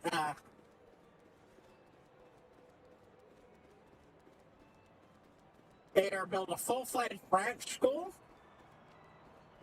and pay for the full thing. Pay for everything, including a couple of free expansions.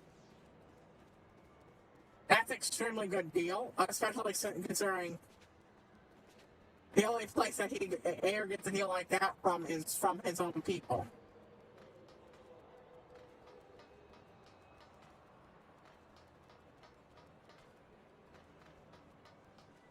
Because he's their great hero who, even before he, saved the entire Outback, including all the other tribes who had their homes destroyed and disrupted by the enemy,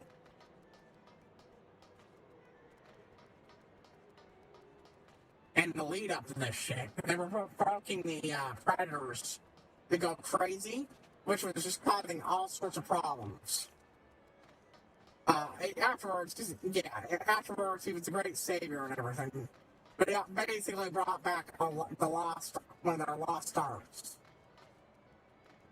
One of the key things is the name of the village, Astera, or something like that, is actually named after in this story, third pupil of Mutueto, who carved it.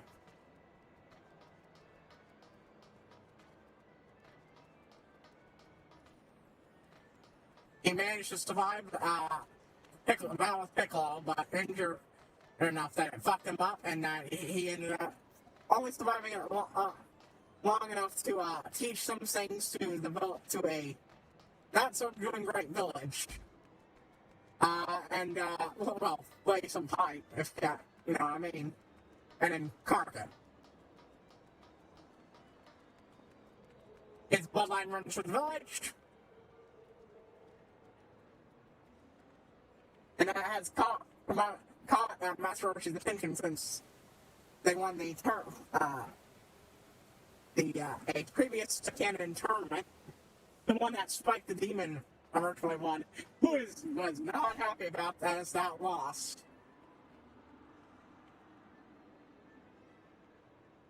It was very much a skilled win. Skill-based win, not power. And only possible because he severely underestimated Air.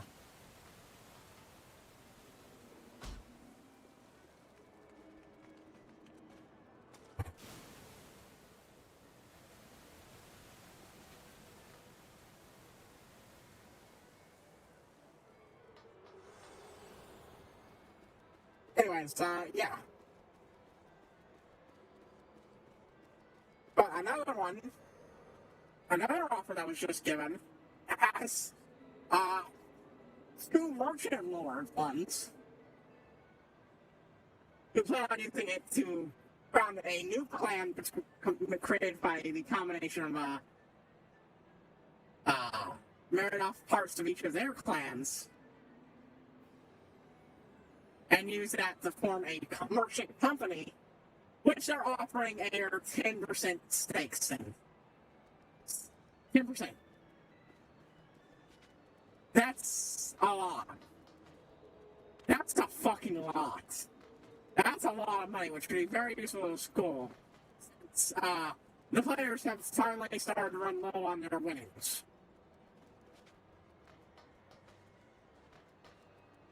And while there are some money-making stuff that could also work as training, inspired by Roshi's own training machines, having them farm, having them mine with their bare hands, which the students allow to encourage to trade in their shinies for, free ice cream rewards, which would then be used to help pay for the school shit. I read the exact details. It's mainly a training regime, which just was the ability to bring in a little extra income, There are a couple of things like that. Inspired by Roshi's milk runs and everything.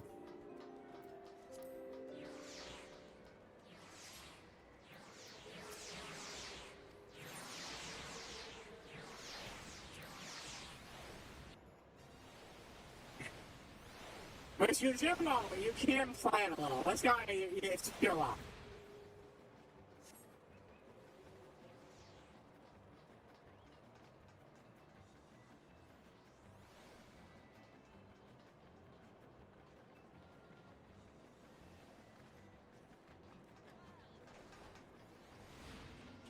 I've said it before, but I'm thinking of getting into Pokemon again. At the store today, I saw a king of cards, and I'm like, Like, I didn't buy it because I don't have spare 60.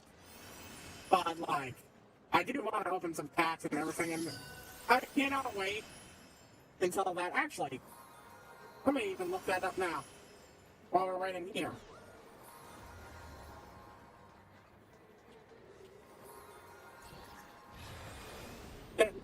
There was an announcement for a Pokemon thing.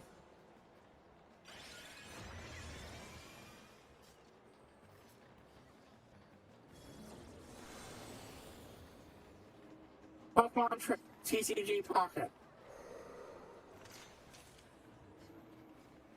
2 free packs a day.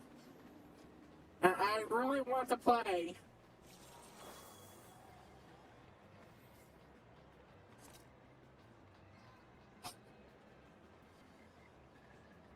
I really want to play some card games. And also, I'd like to just do some packs and opening some packs.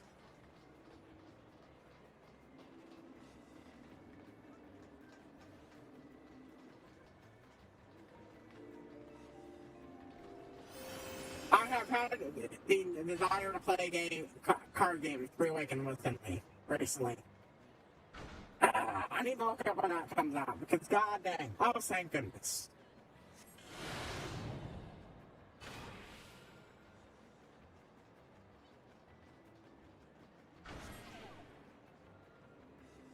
Ah, dang it. Oh well.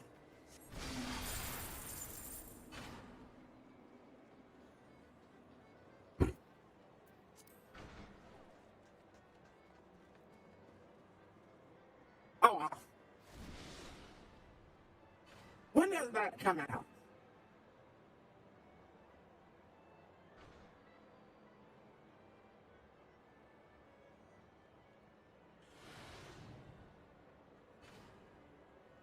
I forget when it was announced.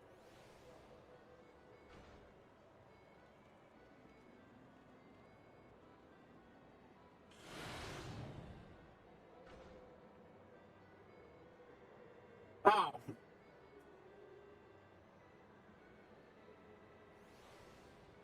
Well, all goes well, I should have more free money soon-ish, and I might just fucking buy a fucking 10 of cards. A starter deck from somewhere.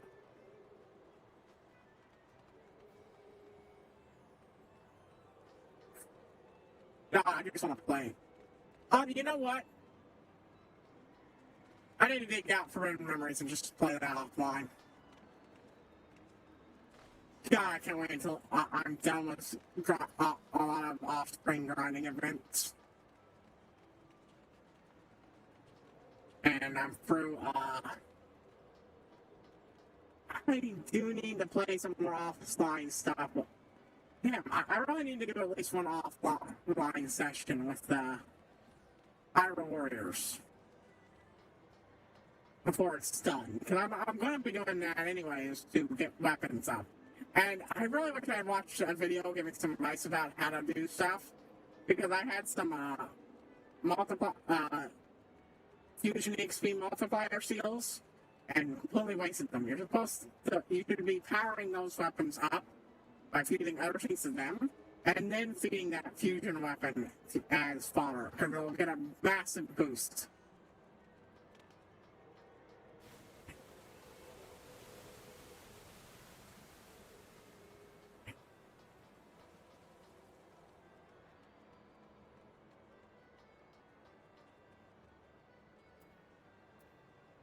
Bum, bum, bum, bum, bum. Right. We're going to take a little break before this next event pops up. I'll be back soon-ish.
Alright, we're back, folks.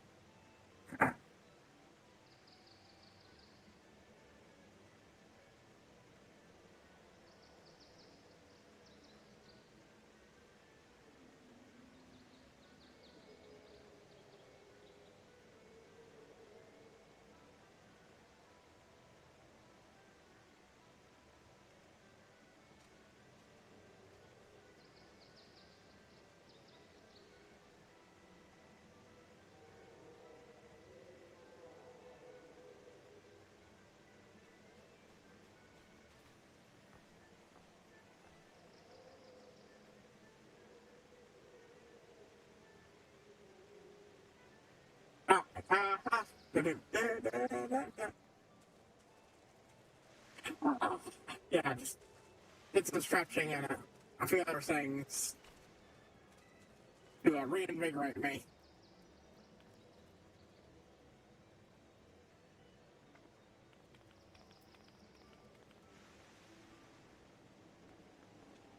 Oh, moonlight. Ah, that's a very good look. Very good look.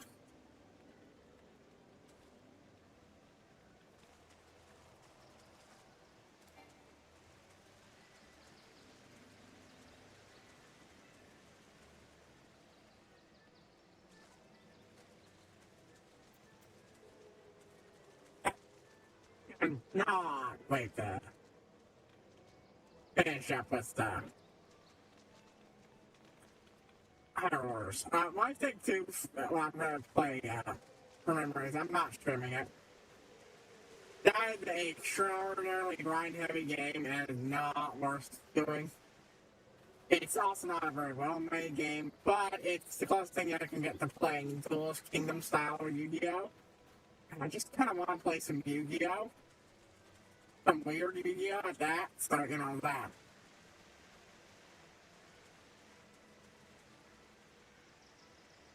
I will eventually do something like, Duelist of the Roses, which, if you're wondering, is a War of the Roses, but with Yu-Gi-Oh! Characters and an Isekai character.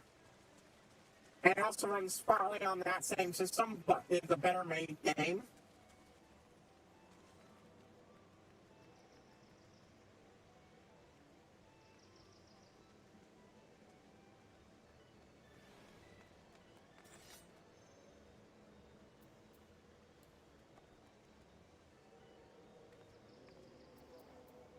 And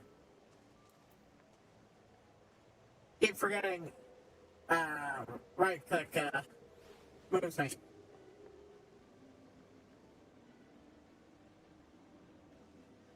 All I want to do is look around.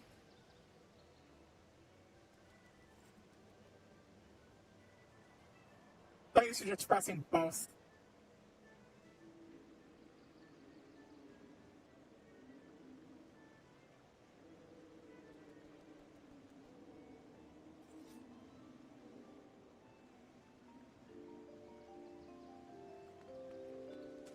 Alright, let's do the leap of faith.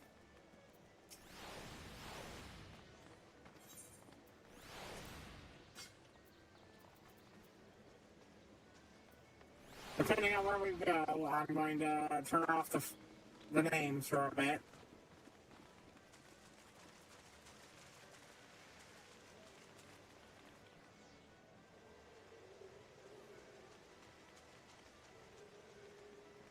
Aha! Yeah, that might actually let me click on the money pools.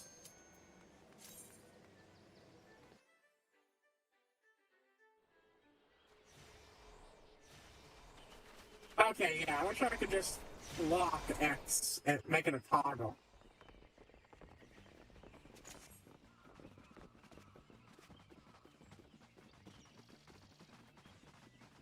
Oh, good.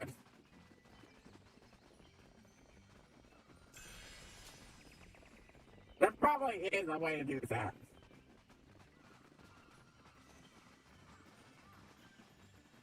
I'll check the settings.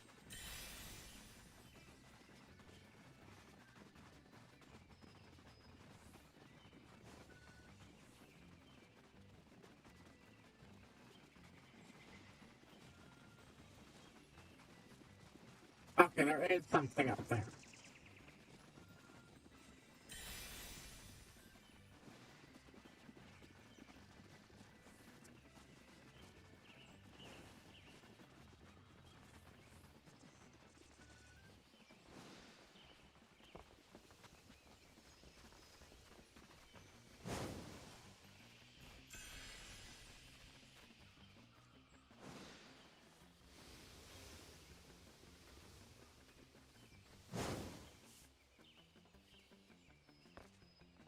Why did I almost fucking do that?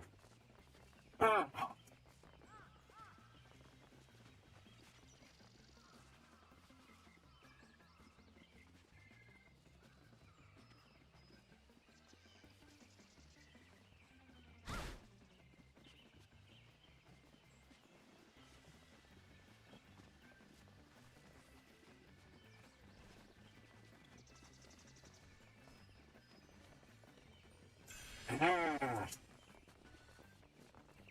Of course, the fact that they're not all before this point means, yeah.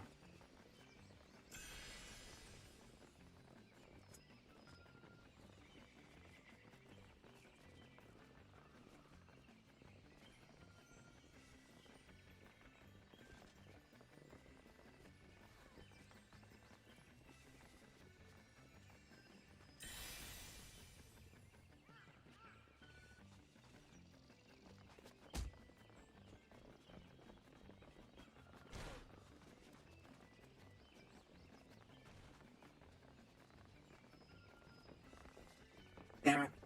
That was a small jump. Or should have been.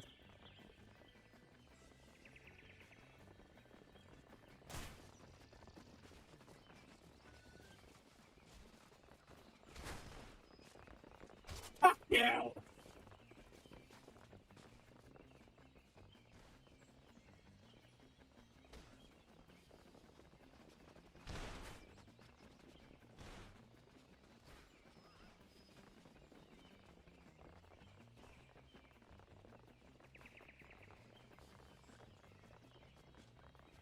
Oh.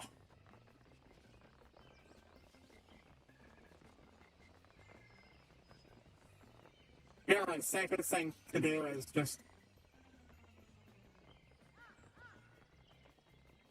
not go for,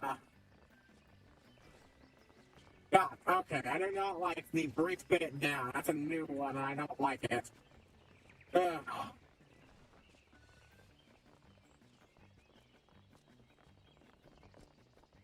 Okay, just want to make sure there's nothing extra there I missed.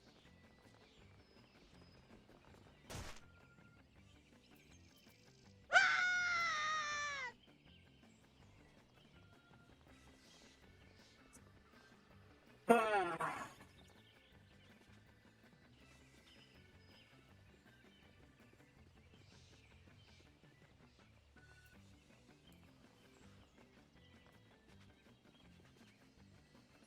How did I miss this?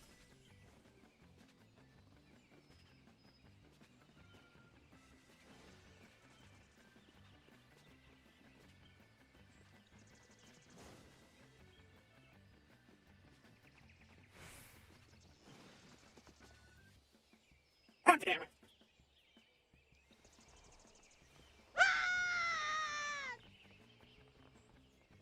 Leave a fake extreme. With player collision. Sounds like a fun time. Sounds like an utter fucking nightmare.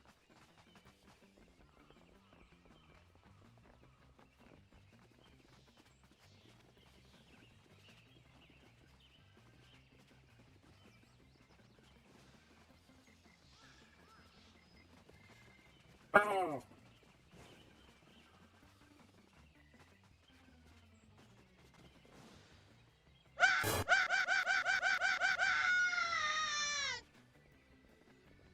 Ah, that soothes me. Soothes me.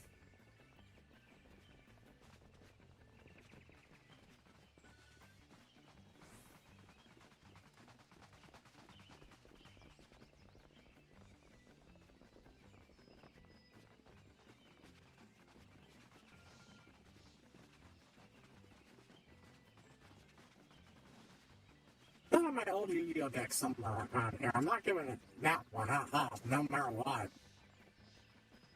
Even if I'll never play again.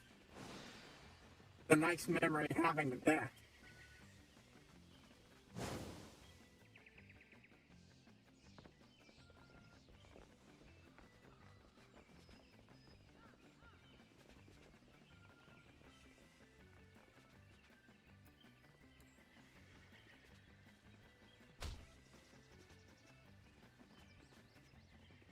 Ha ha ha ha ha!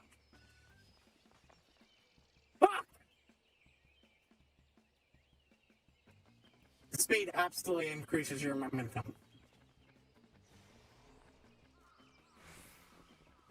An important lesson.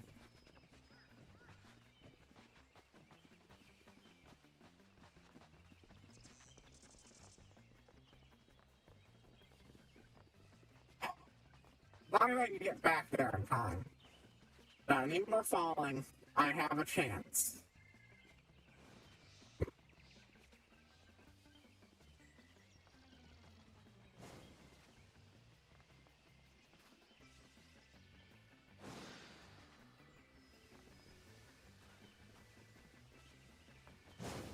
Oh, hey, someone named after Azure Asinian. I just got it in full. The Azure Dagger and the Azure Asinian. Yeah, okay, so I need speed to get it. Objection!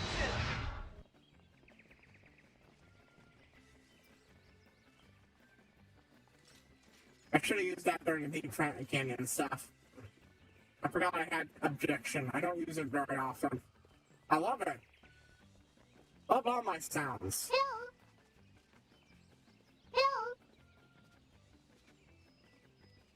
Wait, hold on. There's a slow walk button. And force slow walk.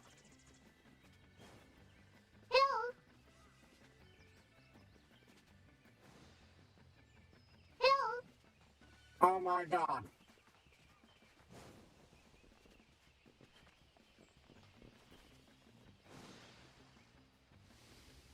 That could actually be really helpful.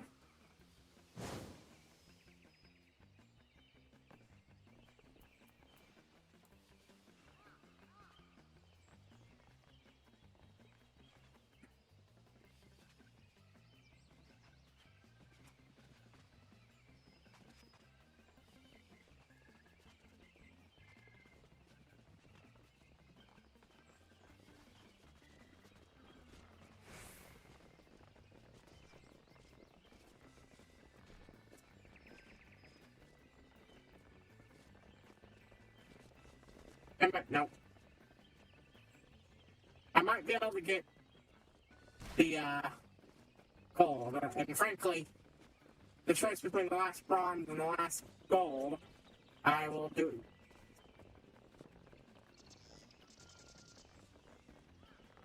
No. I don't think I got it. Oh well. This is a real waste. But that's that one. That puts me in locked mode.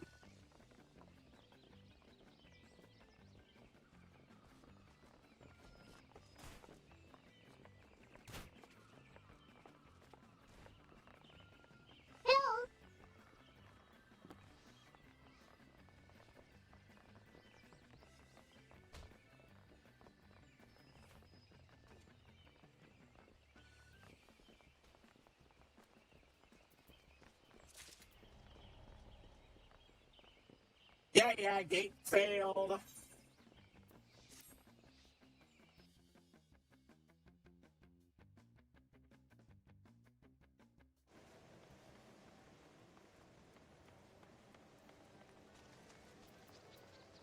But while I wait for the next one, let's go, system configuration. Hold on, I need to fix some stuff.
folks. I couldn't find a toggle thing to make this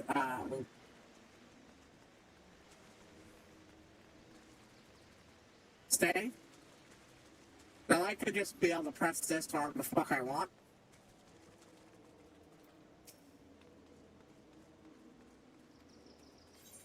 But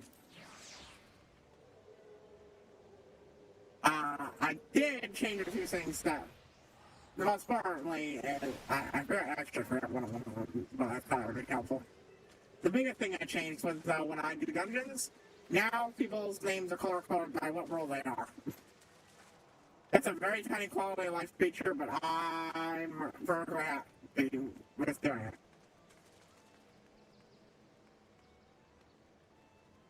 Oh, I know the other one thing I did. Idle animation. Randomized idle.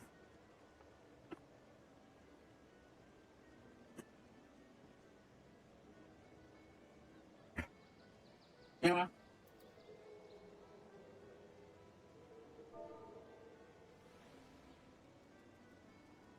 Anyone else sick of it? Let's see.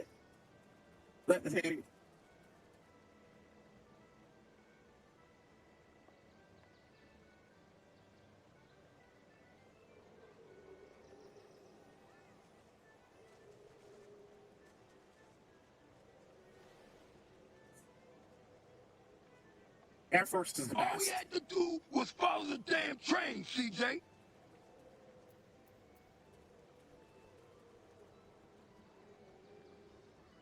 Yeah, more Air Force, less leap of death.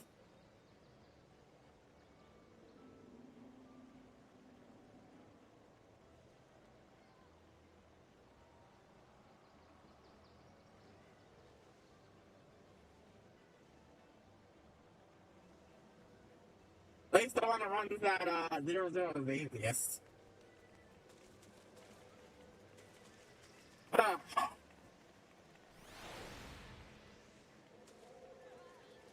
Leap space it's very frustrating.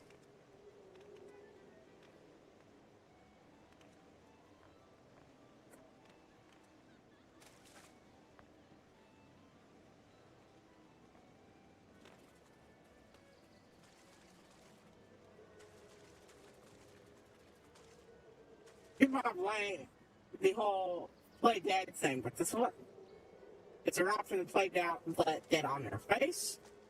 But I'd like to do it in one of these water pools. It'd be funny.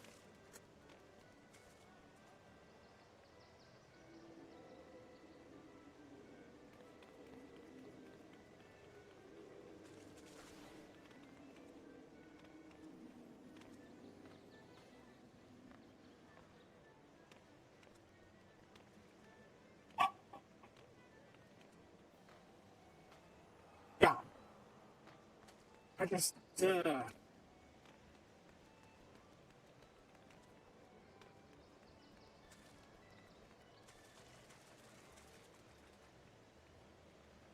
one hand, I'm probably going to get Tears of the Kingdom sooner than I thought. Definitely not this month, but I might get it either next month or the month after. If everything works out. I will immediately put up a thing for,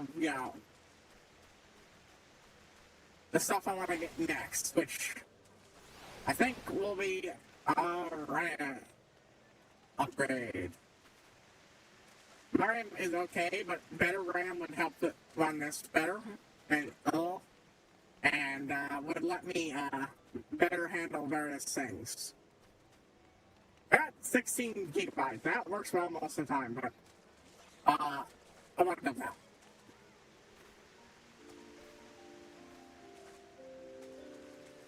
that. Another fucking leap of faith.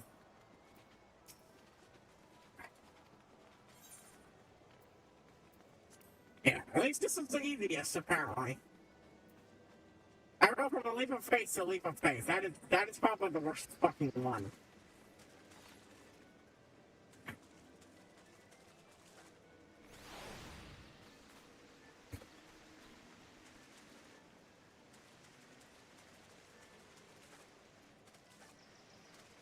honestly, give me, license, right? Because I realize I can use this to help with that. Oh, this.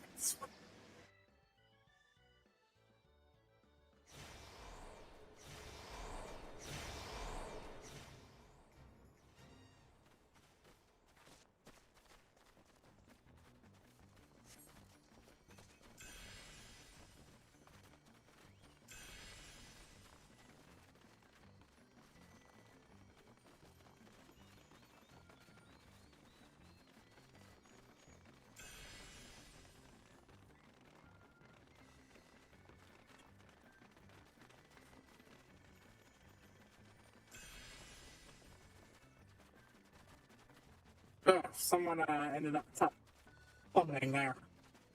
Oof.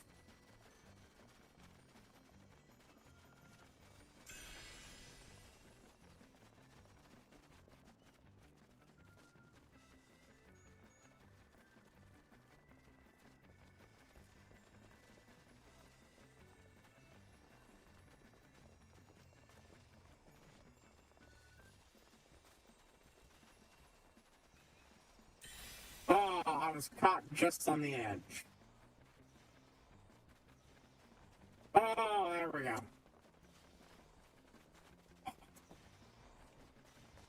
Okay, oh good. I just need to go over here instead of over there, and that's actually easier to hit.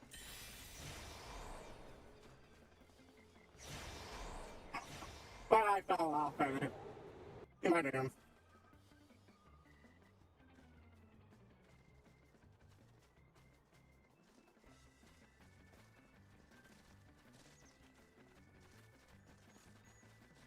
Yeah, the fact that I can actually try to get the money now, and at least some of those piles of money in the Jimbo one, means I can now do better.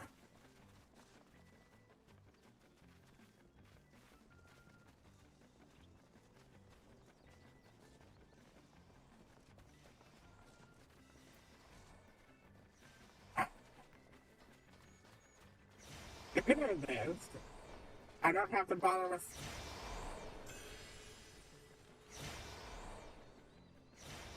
Okay,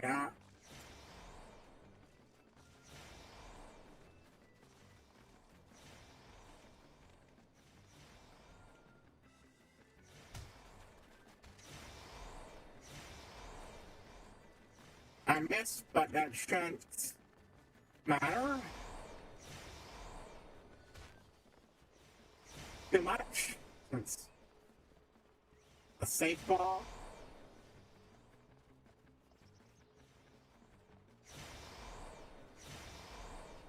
I understand we're all moving slowly here to avoid plummeting to our fucking doom. Okay.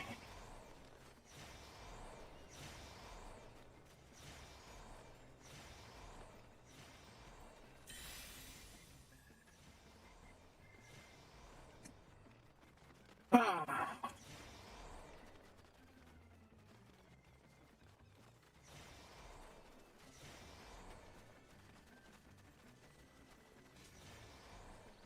Yeah, it's bad enough people's bodies get in the way, but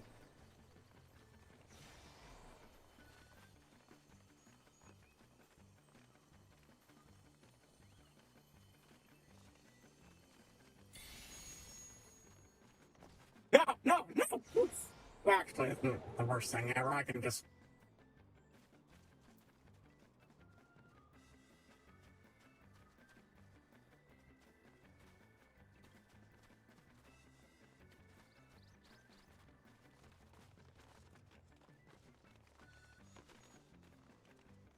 Honestly speaking, that's not so bad. What? What the fuck happened there?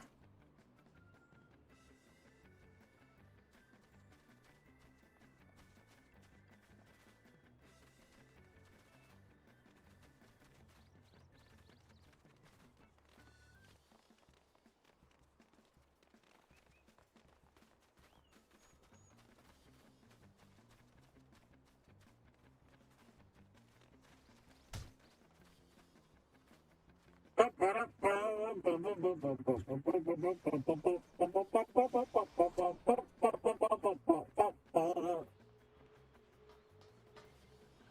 love when we get silly little groups of people.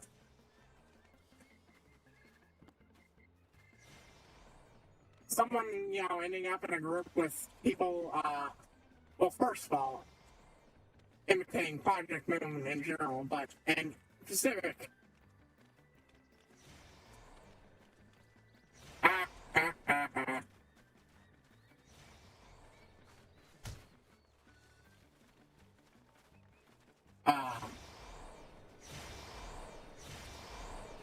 Which I don't really do much of that particular game series. I haven't played the stuff I'd willingly play, and the one I went is a fucking gotcha game. Are you sure about doing cards? Yeah, I know. But if I was paying for cards, they'd be at least fucking physical. At least with fucking cards, I could, physical cards, I could get them framed and put on a wall.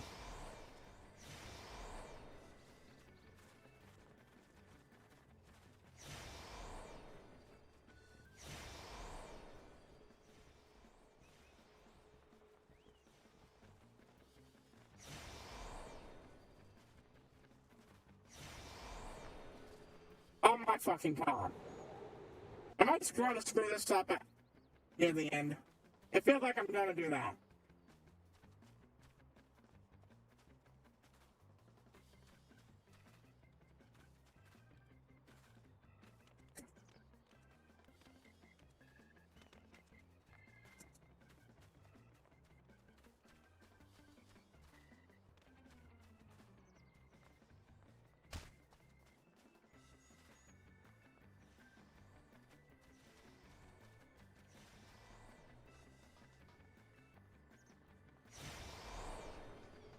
I'm gonna be so happy to put the fucking gold saucer behind me for a long fucking time.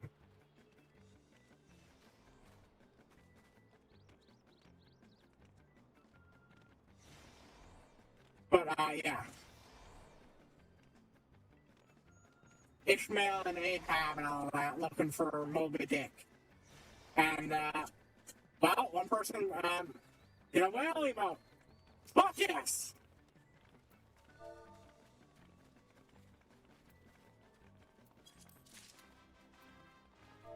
All we had to do was follow the damn train, CJ.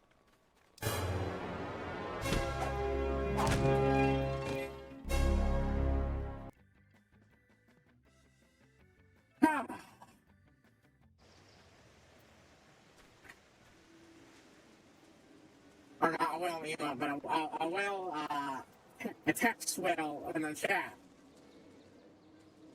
And a lot of them clearly were like, that's just like all that. Or I like the people roaming around named after each of the Beatles. For that is they four people and four of the Beatles and the fifth Beatle. And then they run into Beetle Eater and run for their lives. I love stuff like that. I love goofy little things like that you can see in this game.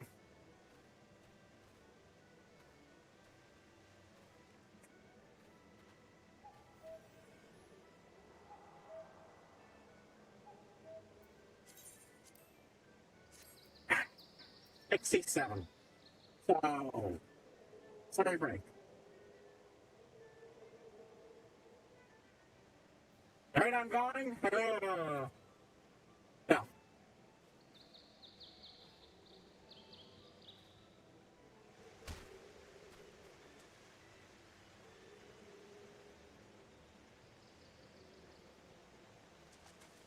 Then I have it. That's a good look. Like that one. Oh, that's a good look. Well, maybe not the mask. I don't know, maybe I'll say. speaking of, never fucking actually.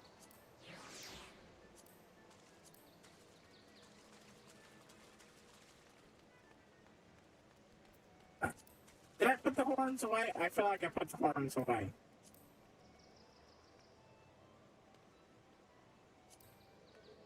And just never did anything with them.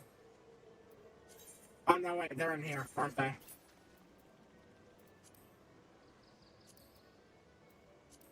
Let's see how these look. Yeah! They don't quite perfectly blend in with the color of my horns, but close enough. Close enough. Like, if I could recolor them, I'd be super happy and I'd get them the same shade. And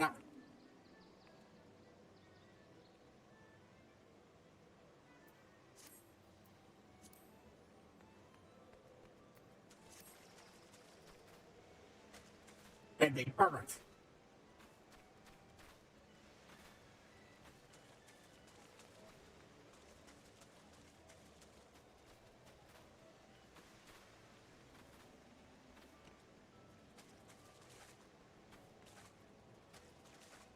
Might swap that out for the eye patch look.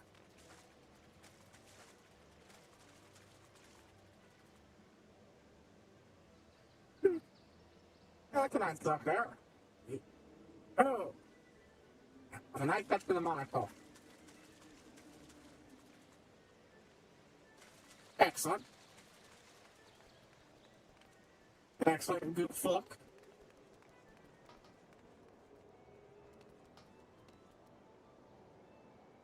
Oh, oh, oh, I love that look. Holy shit, I love that look. That's a classy look. Ooh. Nice. Look, it's gonna be a bit before the next one, so I'll go around and look at people. Please let the next one be, this already.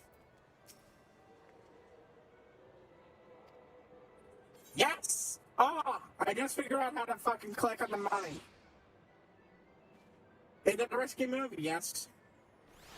But if you don't do it, then it literally, when it comes time for the, roulette, the shell round, I'll be, get all the way through and get the right one on the shelf. Oh boy. It's good shit.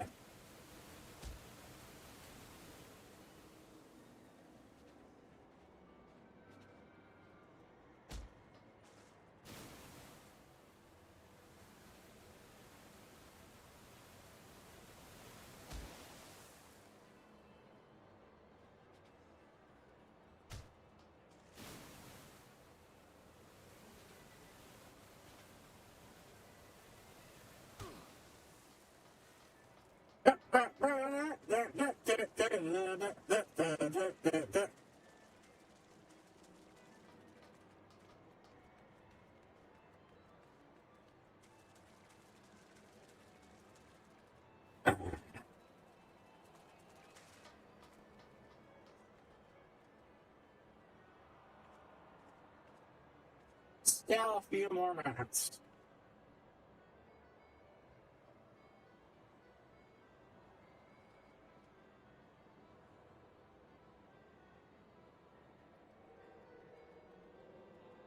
Ugh.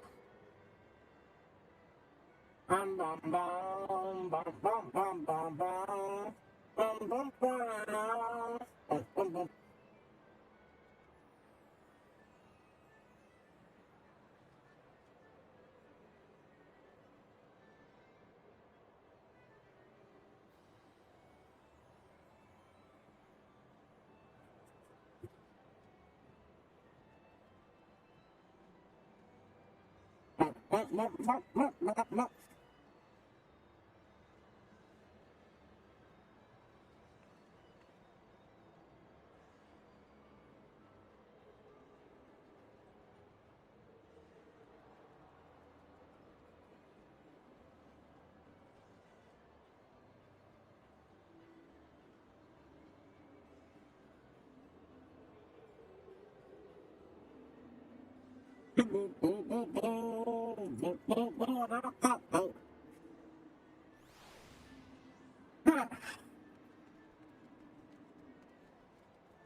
I'll probably, even if it's not efficient, do a raid after this. It'll keep it fucking fresh, you know? I feel like I've run out of fucking shit to talk about. For a bit. And even this, because I'm not getting much stimuli from the game itself. I'm tempted to play this tomorrow, anyways. While, the one thing's running. Who the fuck cares? It's gonna be a watch party, and I'm not recording it.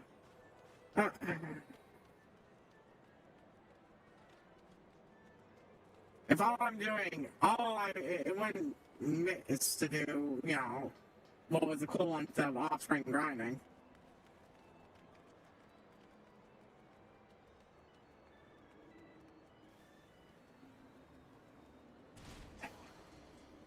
Almost there.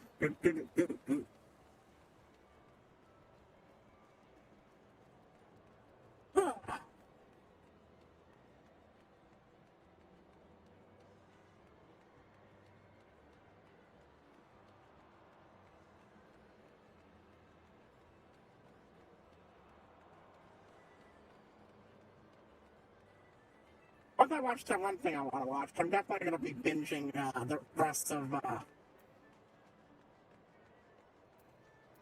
All Around Slay the Doom Season 2. Just because I really want to get that out of the way so I can do ReZero. Seeing a lot of people react to that, I want to watch their reactions. I want to watch ReZero, honestly. Oh, actually, something to talk about. So there's this thing called conference call fanfics. They're a very small subset of fanfics. Under a multi-cross, under the basis of, you've got this outside NA who sets up a chat room in the heads of a few characters. Usually, the standard is usually 4, but I've seen 3 and I think 5 also be done.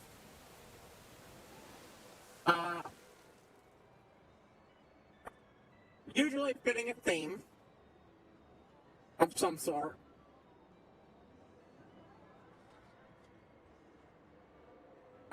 Connected together from usually wildly different universes. The supposed goal of this is to take these universes and make them increasingly similar to each other physics-wise, so that the entire universe is running the same multiverse is running the same cosmological constant.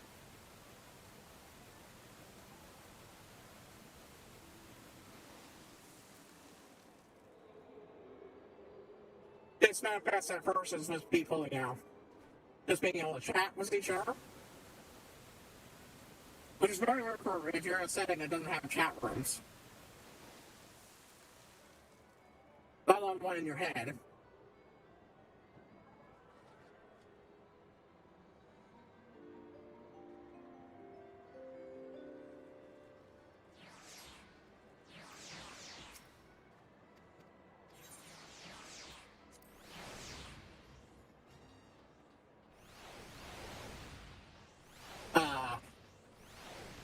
What was it?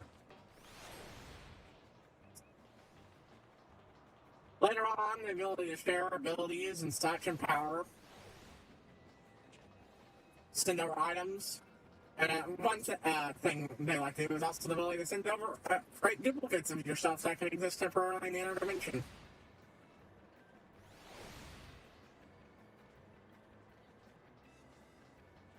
One thing I like is a lot of them are worm crossovers, and most of them have the worm characters respond to Oh, I need to immediately report the fact that somebody's fucking messing with my fucking head.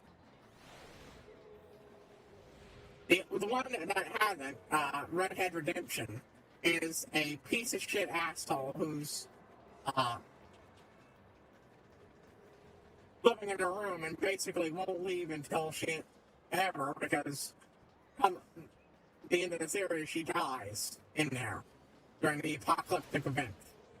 She's a piece of shit and an asshole, hence, Redhead Redemption. But yeah. Both of them have themes, so the original one I don't think did. It involved Roxy from Homestuck. I don't know Homestuck. Kid Win from Worm, the superhero story. He was a superhero, he had some fun stuff in it. One of his novels, the sticks he did in there was he figured out how to program a functioning times table in there, as well as other math tables, because he's got dyscalculia. Dyslexia, but for math. But for numbers. Allowing him to actually do math. And given he's got the superpower that involves making shit, this was actually fucking him up a lot, so it helped a lot. The others were also using it for their own ways. Zoran was recording information in the loop that he gained in his time loops from Zoran from Other Dimension, or the Mirror one. I know him a lot. And Eno from Naruto.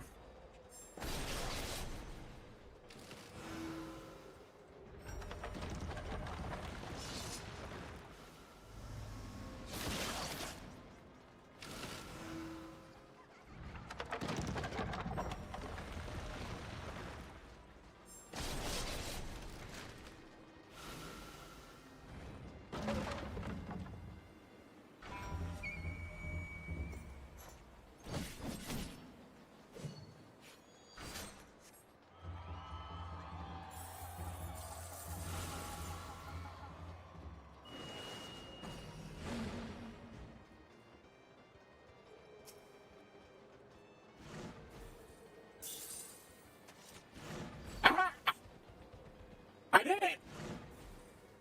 I got us out of the MGP! Oh. Yes!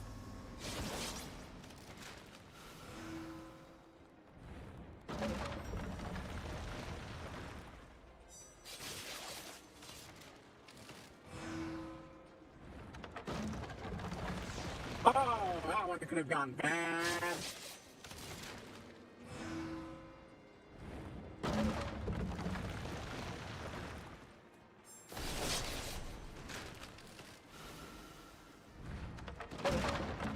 Oh, almost got knocked out with that one.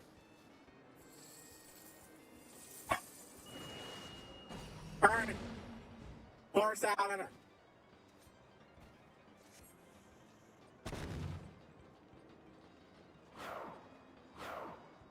It's just a matter of predicting it. Guessing right.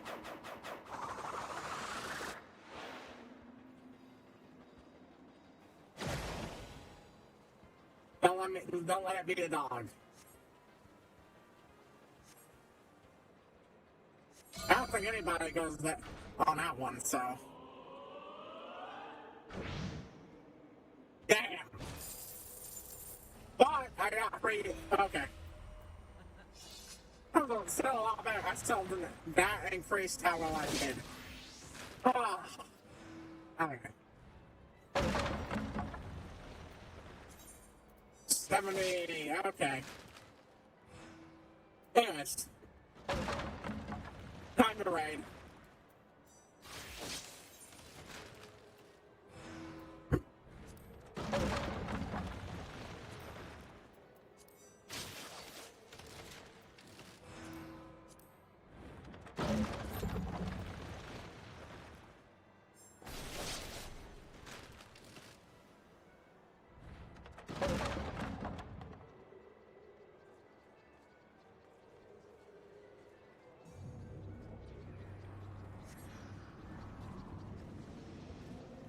I thought you talked about mirroring. That's an amazing story. Okay. So I already spoiled one of the big things. But it's a time loop thing. Not mirroring, yeah. The basic premise is it follows Zoran, a young wizard who is in his second year of magic college / high school. It's year-wise it's high school, but education-wise it's college.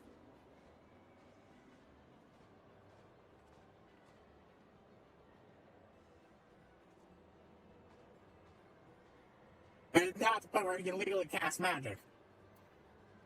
And even take on occasional jobs for the guild. Stuff legally. Low-level stuff, but he can now actually, earn money.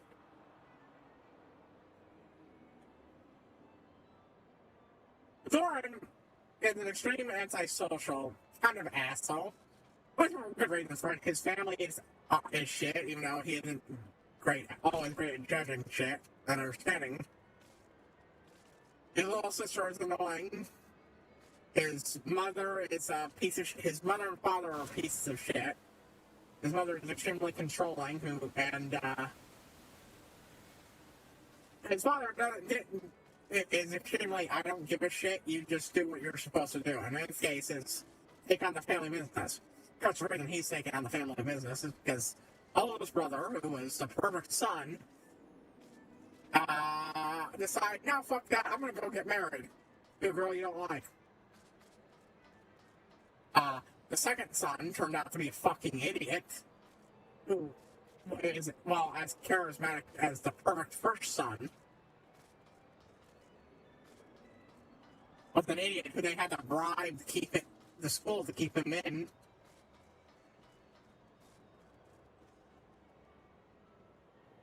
And Zoran, on the other hand, inherited the intelligence, but on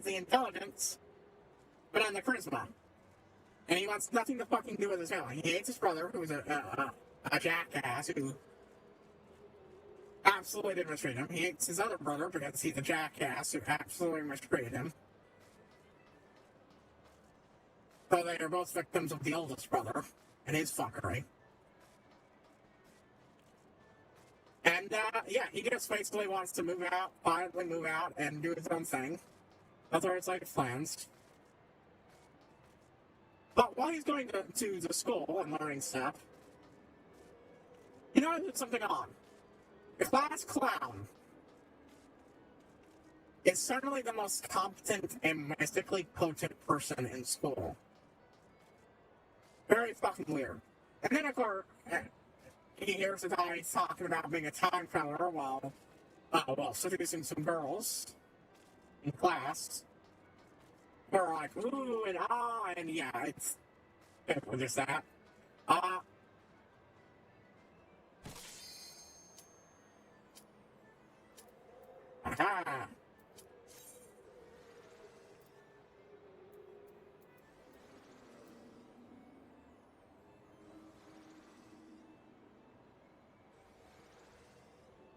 Come on, our DPS. God damn it. And now it's just me.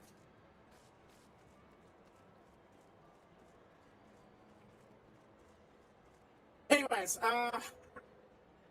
what was I talking about? Right. Fire learning.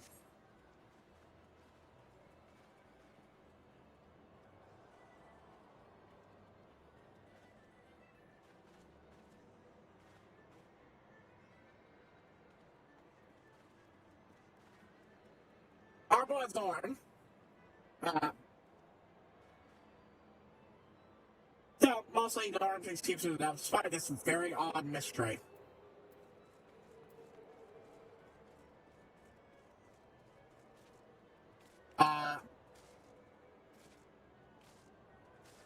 Finds himself owing a favor to one of his teachers, because you're assigned a mentor. You can pick one, of course, but most mentors only have so many slots, and all the likable mentors got picked before before he got visited by the school official.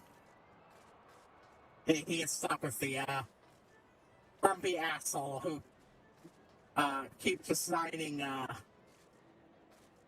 shit work. It's not like bad. It's just like, oh, you can do that. Well, can you do this? No, fucking work on it. Like, he's not. He's learning. He absolutely is learning. It's just, very slow going.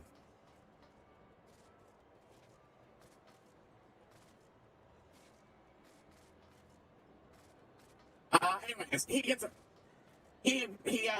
makes a deal with his teacher to take him on anyways as a mentor. In exchange for helping her with some stuff. One of those involves, because she's chaperoning the school dance for the big festival. It's a big school dance happens to be during a big festival due to celestial alignments and such like that. And that means it's a big political event too, since this is, the capital. Right. So what is, so Zoran ends up basically told, you're going whether he wants or not. And when he expresses that he is, feels unwell in big gatherings groups, he's told to stop opting out of it. The person who helps the teacher's pet girl, who is sort of like in anime, the class rap style character,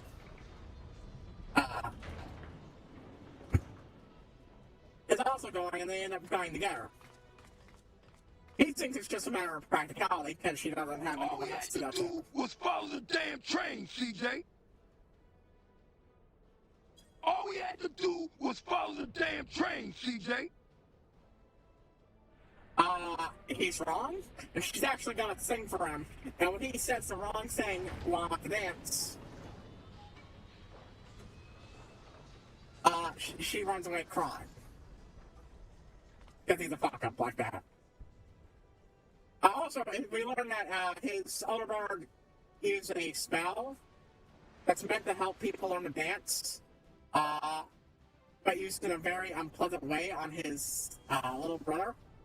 God, that's such a fucking good addition. Oh, it looks like you're flying through space.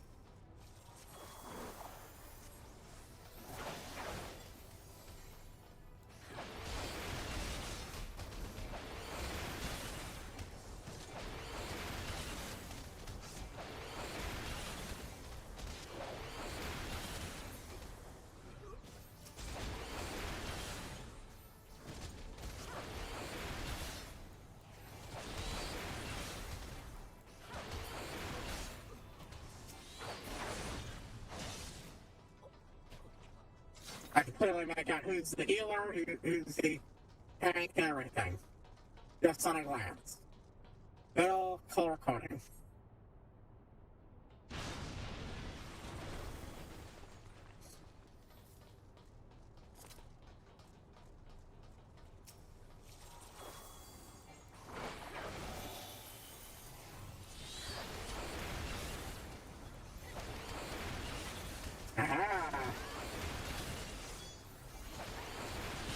I can get all of them here. Gotta get out of the test. The orange juice, that's out. Now, sometimes I use interchanging terminology.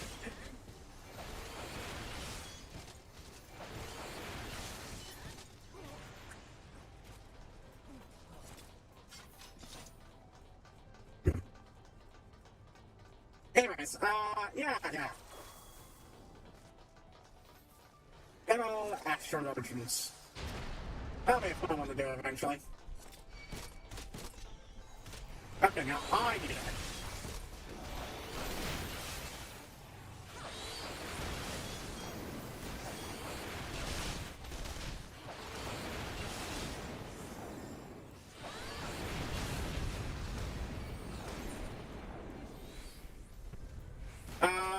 Gonna planet shrinks? Yes. Our tank fucking dropped out.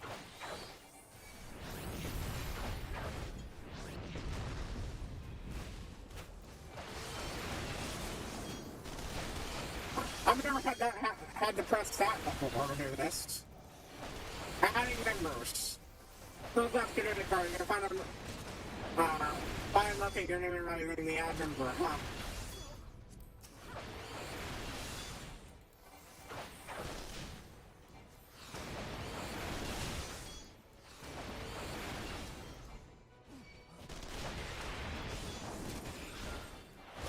Pretty good AoE here, but...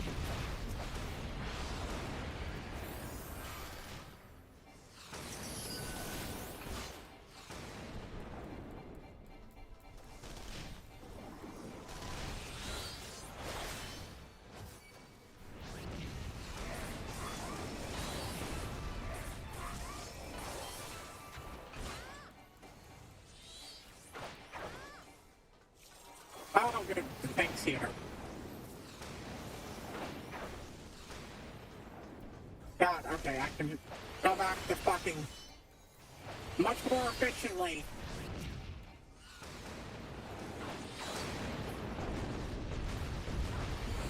On my way. Did it.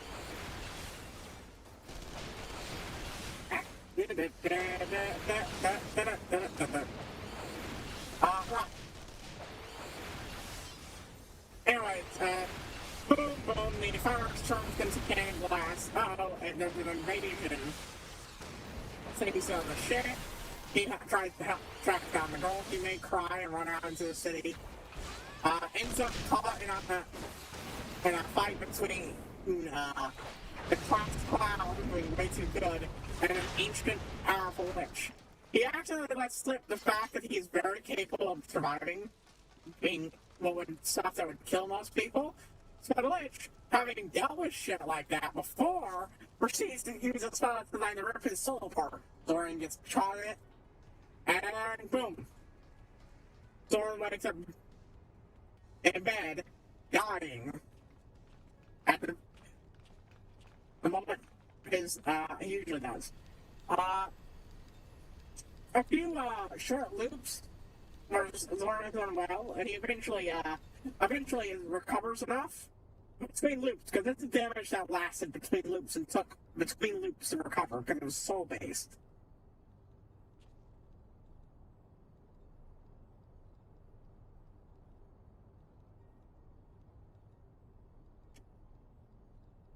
He goes to school, no sign of Zack anywhere.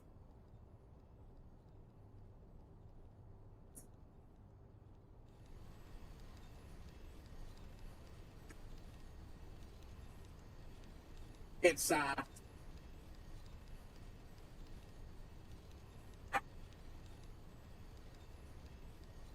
All we had to do was follow the damn train, CJ. Yeah. So he just makes stuff does, and eventually Zack, the way this works is, eventually Zack does show up with them. And it's one of the things with that is, every time the story starts to drag, it introduces a new element and complication.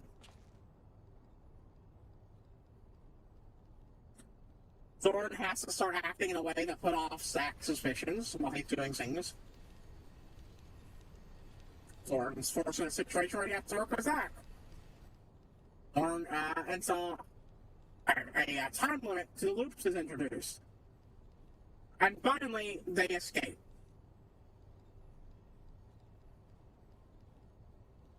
The basic plot idea is that exactly what happened is Zack is the time looper who was chosen for this, but something came along and fucked with his memories, so he doesn't remember how he got in there.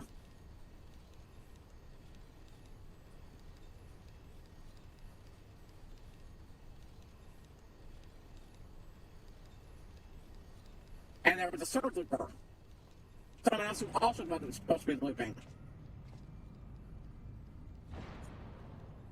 And they have have some way of killing something permanently across loops.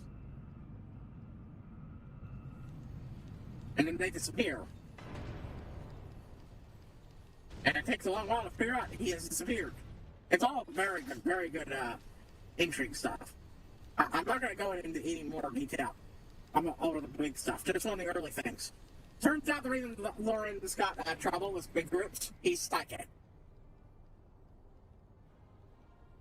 He learns this when he eventually runs into psychic spiders.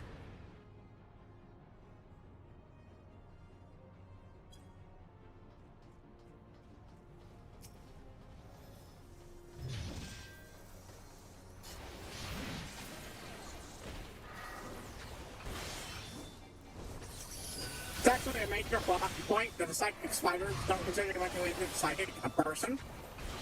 They'll work with non-psychics. And they want acceptance because they would love people to stop killing them as giant fucking monsters.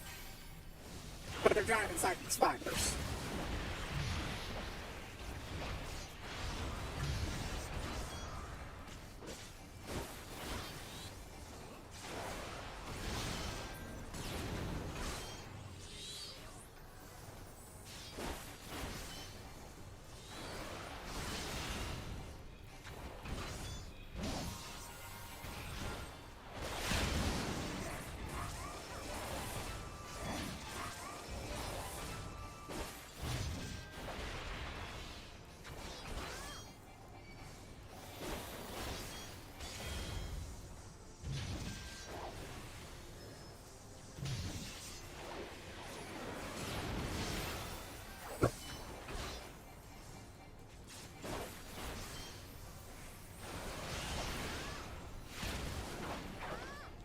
Aha!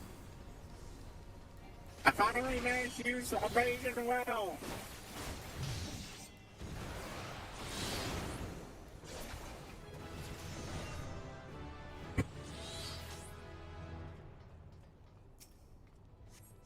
Anyways, yeah.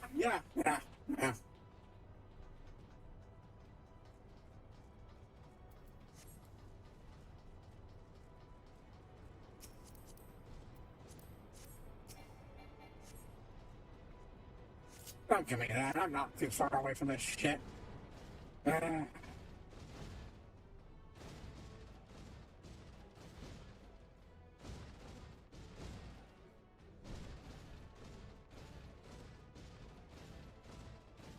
run.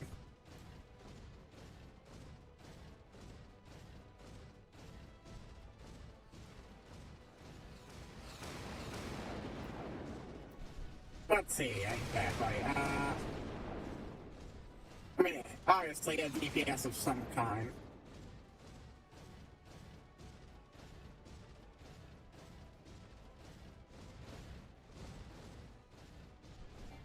It's not only slightly trailing up behind the second last person in the group.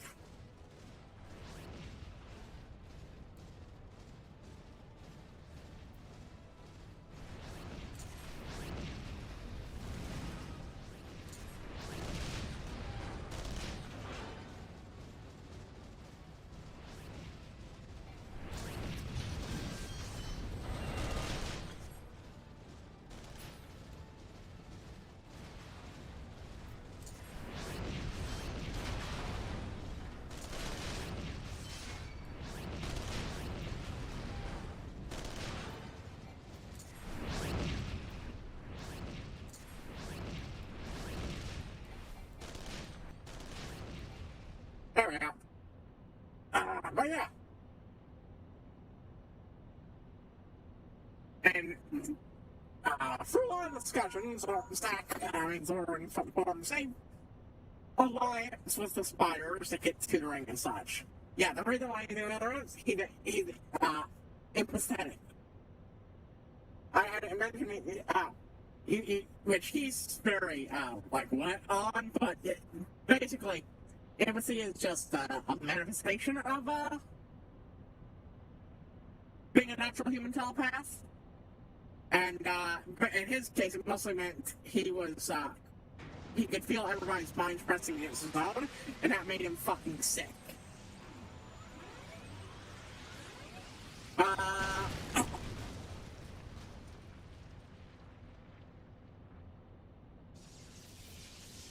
yeah.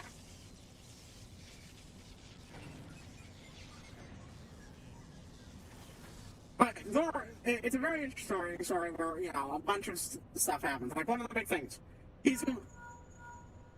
he learns he's completely wrong about his sister. And turns from couldn't wait to get rid of her to doting older brother. The only one. That ends up leading into family issues of its own, but it's good shit.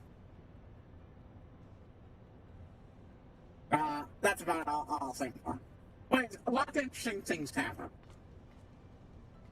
I had issues that made me drop the fic, but it apparently didn't last much longer anyways. Other fics out there though. Red Dead Redemption, which is an interesting case.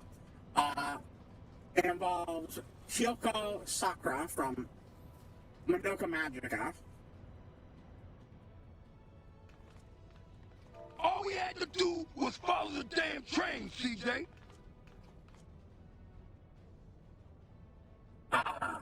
Vera Nikos from Ruby. Yuri from Project Moonverse. She's apparently a Olympus Company character, I think, first. Undyne and Emma from Worm. And Undyne. And man, oh man, it's in a... I was like, the characters start out with the ability to teleport between universes. They also have an air ability, but they don't get to make use of either one of those functions.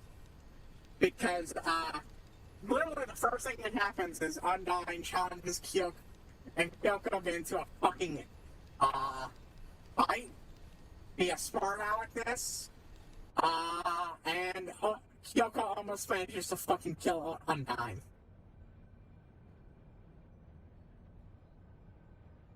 Even better, it turns out even if Undyne had won, it would not have gotten her a soul. She was expecting a mundane human, not a magical girl. Not, let alone one of the more vicious and capable ones.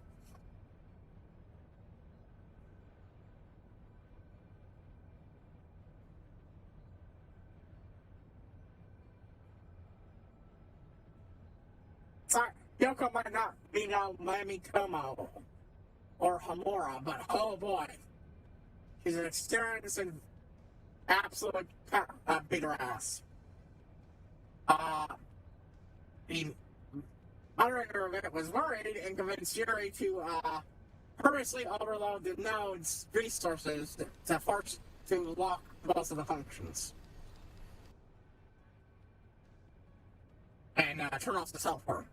The body double function. Body double, that's what I put.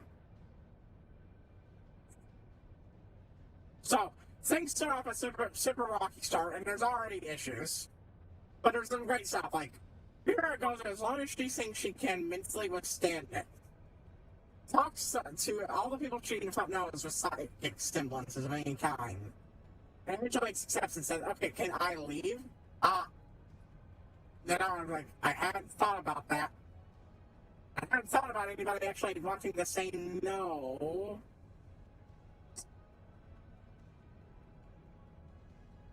Emma pretends she doesn't fucking exist and hadn't said shit to anybody but private talks with the moderator.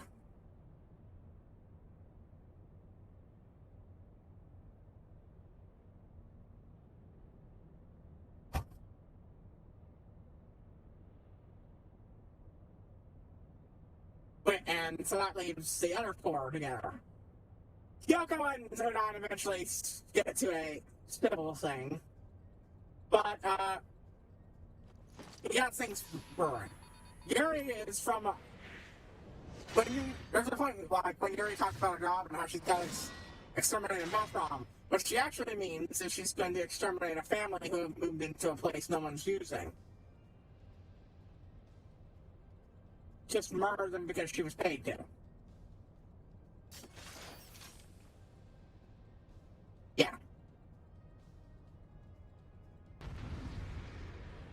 And she deliberately hides what type of world she's living in.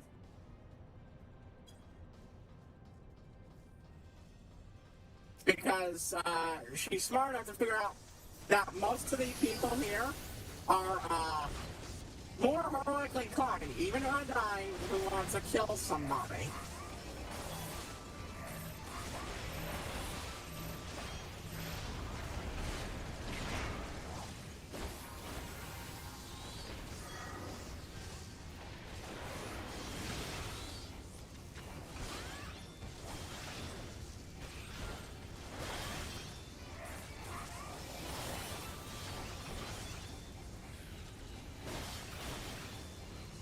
Still want to do it to safer people.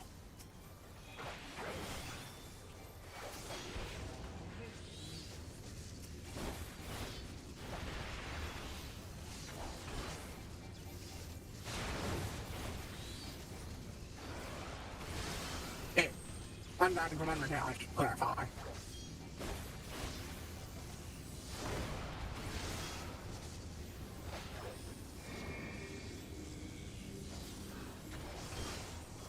And she thinks Kyoko is a heroic person until everyone starts calling Kyoko a hero, and it triggers her to, okay, I'm skipping ahead. It's really good for the conflicts. It's actually super fucking interesting. Other people disagree with me, but I think the conflicts actually make the story super fucking interesting.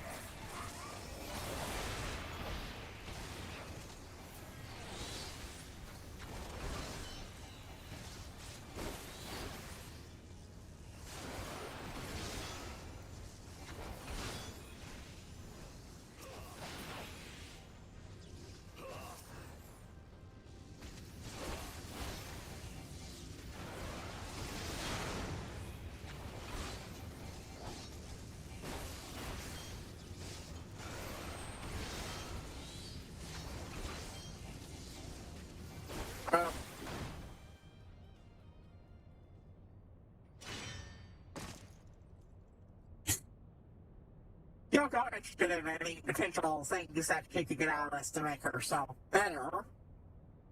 Starts trying to make deals, but is treated with a lot of hostility by the moderator. Which, fair, but the moderator in private talks with him acts like Kyoko was continuing to be a pain in the butt when she was actually trying to make amends, even if it was out of, selfish needs. But then that's the same for everyone. Everyone here is working for their own selfish needs. Yuri has been given hope of escaping the city to a less hellish world. That would be permanent. Yuri has taken out on it, has decided that she's a friend and will help her escape. Eventually, Yuri and Kyoko make a deal to get her a soul, which. And that one stretches the whole, I'm not that bad of a person thing. But Vera eventually reaches the point where she says, alright. Take my soul if I have to. After I get Yuri here, take my soul. If you're going to kill someone, let it be me. Because she's heroic sacrifice like that. And Kyoko? Oh, we got Kyoko's shit all up in this business.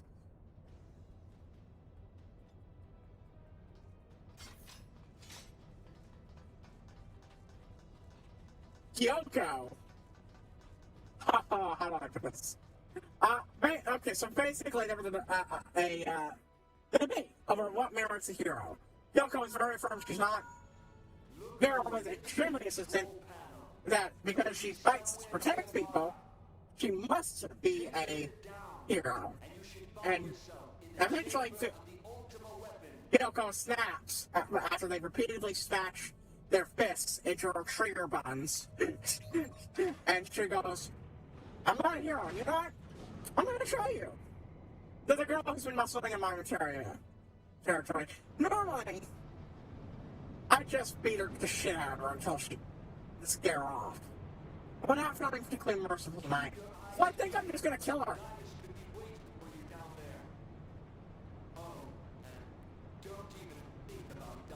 And then she goes fucking radio silent and ignores everybody. That sounds extreme. But the one person that's like, God, who has unfamiliar feelings, God, Kyoko's so fucking unlikable. I'm like, I mean, I can't say it's wrong. She is very unlikable when you first meet her. I love the cast of TMM, but oh my god. Yeah, now Kyoko goes increasingly hard into dislike mode until after she gets the big revelation about Lichdom. Which gets her emphasizing with Sayaka instead of pissed off that this person is accidentally triggering her issues. Because, like, she used to think like that. But, when her decisions exploded, led to her, entire family ending up dead but her, by her father's own hands at that,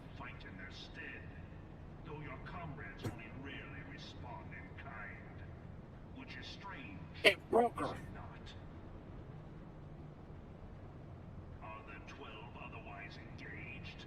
I was given to understand they were your protectors. If you truly believe them your guardians, why do you not repeat the trick that served you so well in Cartano and call them down? They will answer, so long as you lavish them with crystals and gorge them on ether. Your gods are no different from those of the beasts. Icons, everyone. Except for this. And you will see how Eorzea's faith is bleeding the land dry. Nor is this unknown to your masters. Like, this big conflict is honestly the thing that's made it most interesting, because most nodes are trying to get along, from what I've seen. There was a bad girl one that had a character from Worm, Aisha, Azula, but Hamura from Canon, and I can't remember who else. But it was not very well written. But even that one had all of them get along real well. This one actually, I liked it because it's refreshing. And it was a novel. Kira is basically the version of her world's version of Sayaka, and it took a lot for Kyoko to get over her issues and start trying to help Sayaka. Of course, when that happened, she became extraordinarily attached to the point that she Knowing this, but a single path is open to the infinite ruler, that of false worship, a path which leads to put a very, very gay murder-suicide pact. only a man Context, Sayaka irreversibly transformed into a horrible monster, and Kyoko sacrificed herself to take it down. Take that monster down and put her to rest. champion of Eorzea. But it was all very, very, very gay. Your defeat shall serve as proof. Madoka's very, very, very gay anime. It is only right that I should take your realm, for none among you has the power to This stop is all before that. So, yeah. And it's not even accounting for what could happen, with the time loop stuff. Yeah, some people will go, well, it's not actually a time loop, it's parallel reality. Then shut the fuck up. That was the dumbest fucking thing introduced by the side material, and I would really appreciate if we did not bring it the fuck up.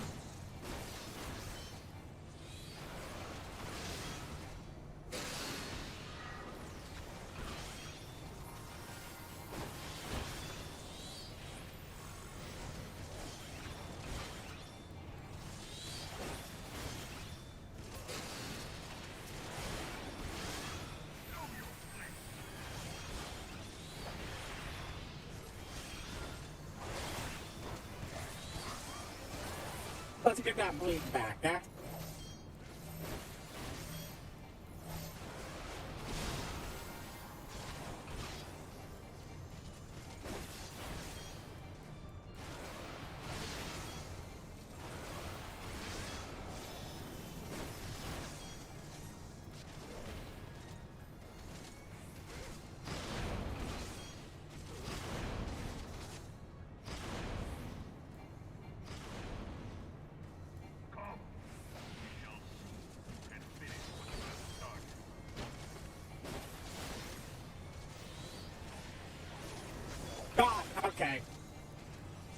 can't believe I forgot what fucking buttons I had there.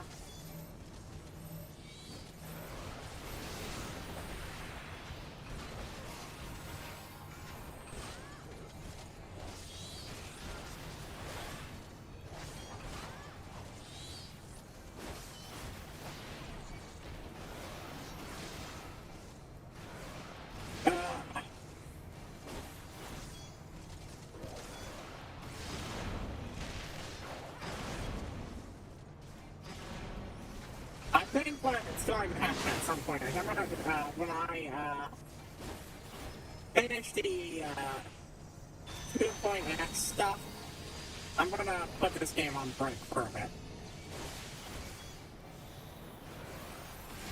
I don't know. I like it. But, part of the point is, you know, I'm doing games like this, just having a steady thing that's always there. You know?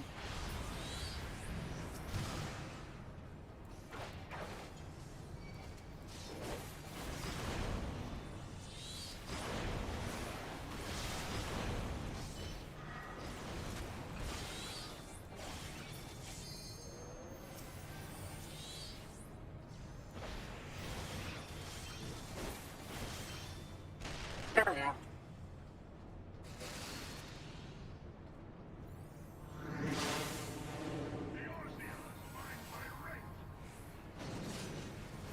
Oh, I also like a different color over these fucking bars, too.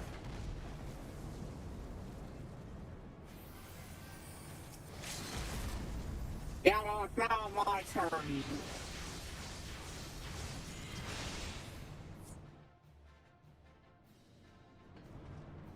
Good thing out. All we had to do was follow the damn. All we had to do was follow the damn train, CJ. Let's see if anybody left.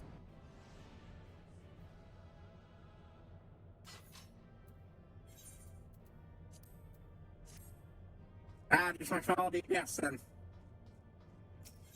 Accommodation.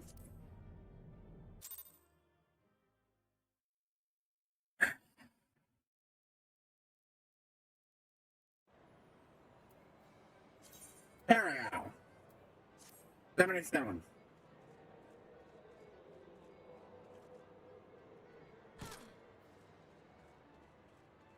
Let's see. I got 16 until the next one. If I could do it fast enough, I could, you know, do one in between the wait time. But that would require having a party.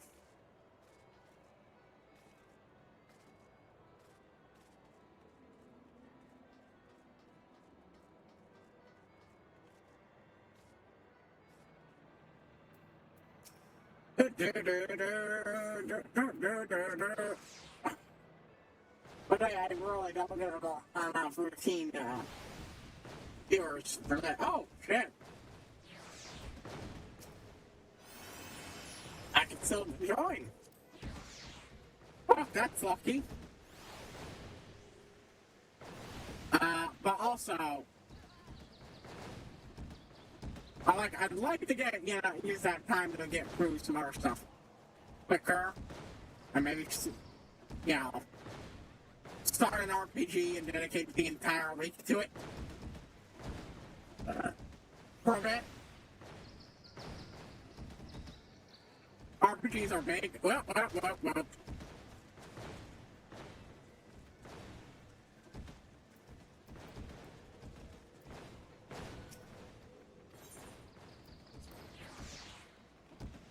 I was almost fucking there.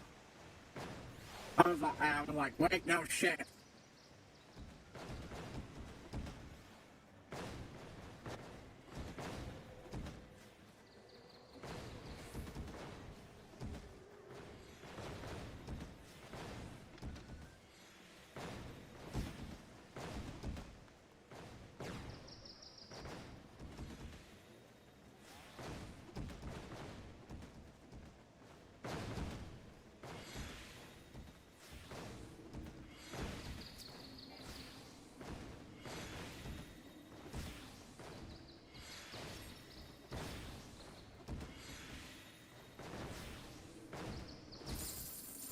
we go. And now I'm ready.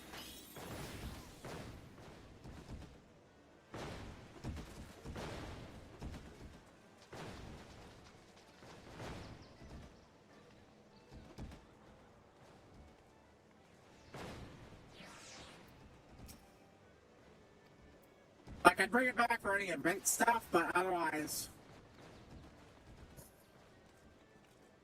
yeah.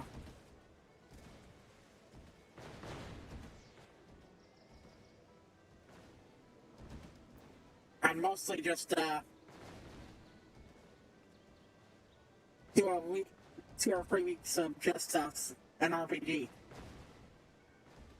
Because those are fucking slow going at the best of times.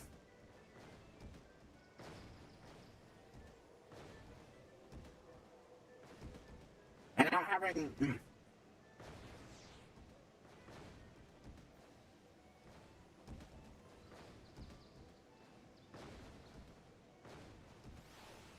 And not having the multitask is great.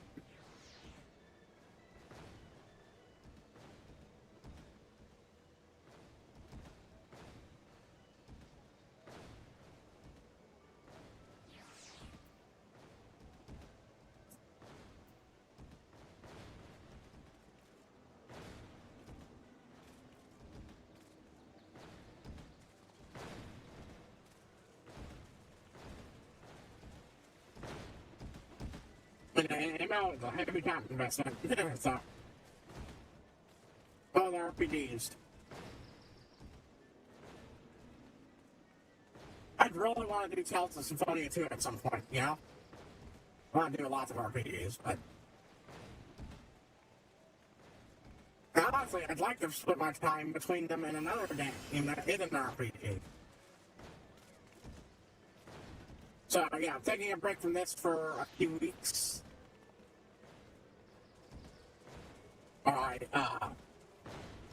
Like a month or 2. I'm gonna split between 3 games. That sounds fucking horrendous.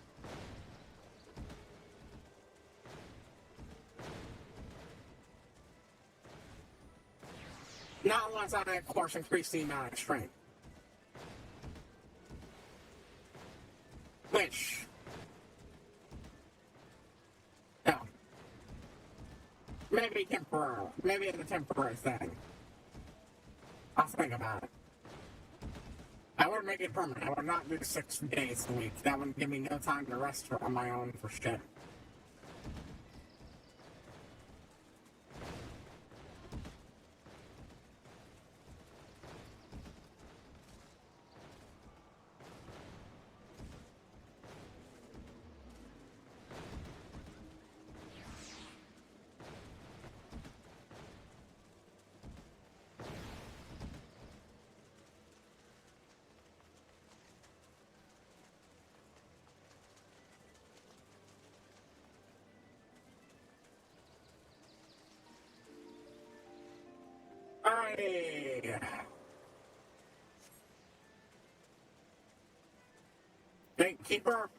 Gatekeeper, send me on my fucking goddamn leap of faith.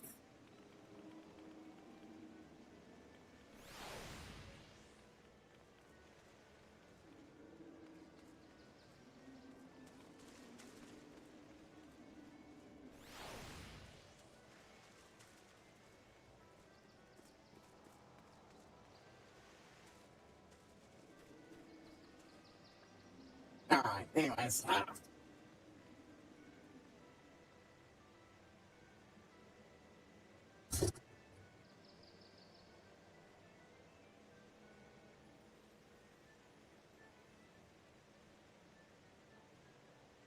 of course it's broken. And other RPGs I want to do, yeah. It doesn't want to be so bad since it's a more action-y RPG, so I'd probably split the time between this and that, but...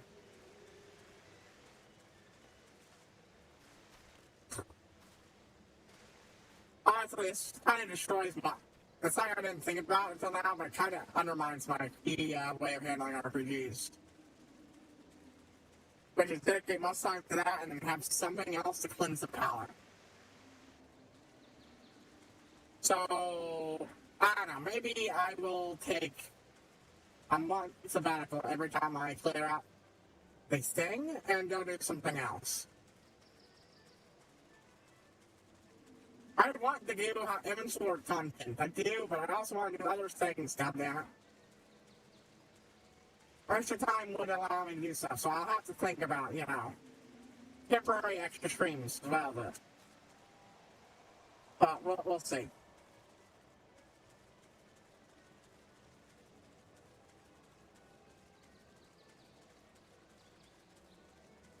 I know, I might even, depending on how things go, I might, with the move, I might be able to do full sets of 5-hour streams. At which point it'd be just a matter of, well, give or take, me going, I'm not filling up the stream that long today.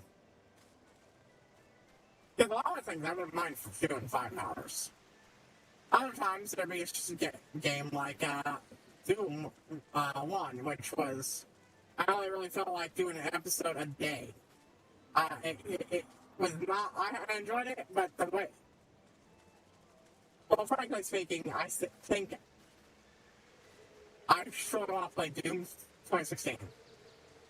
Which, go ahead, but I want to work my way through classic Doom first.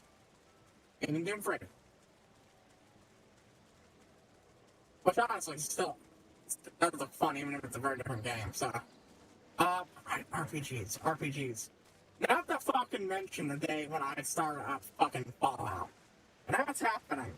But only after I think I do Tales of Symphonia. Then, I think I'll do the next RPG after that I will do will probably be Final Fantasy 2. I know. Why Final Fantasy 2? I want to work my way through the Final Fantasy series. And 2 is the one I know part of the story of, and I do want to actually do.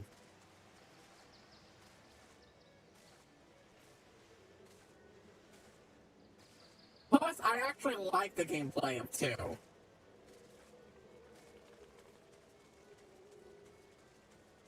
I just never properly played it. So, yeah, that's it.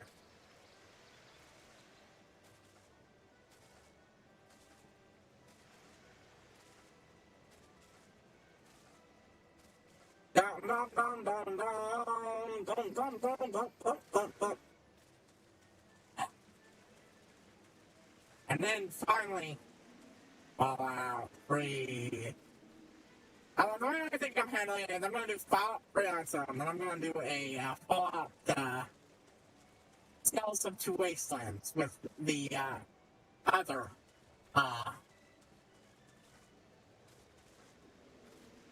Mothership Data Mod as part of that. Because that one has no problem since it's New Vegas based. That way I can find a bunch of mods that just don't work in Tales of Two Wasteland and do those in Fallout 3 instead.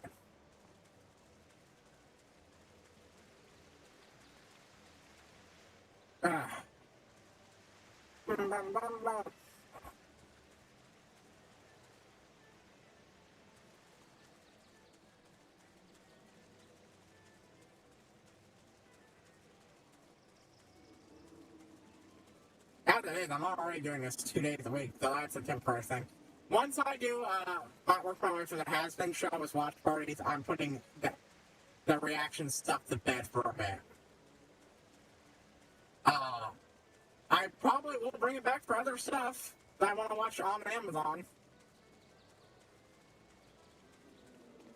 Hell, I'm already brainstorming a way I can do watch parties while still having recording shit for this.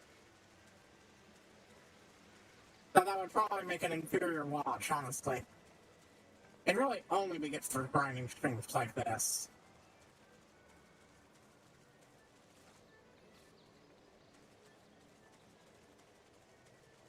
Okay, you know what? I'm actually thinking of ending early just because of how I have a lack of shit to say and do, and I just keep going tonight. But I think I want to end on another raid, so what I'm going to do is I'm going to finish this, leave a face, do another raid,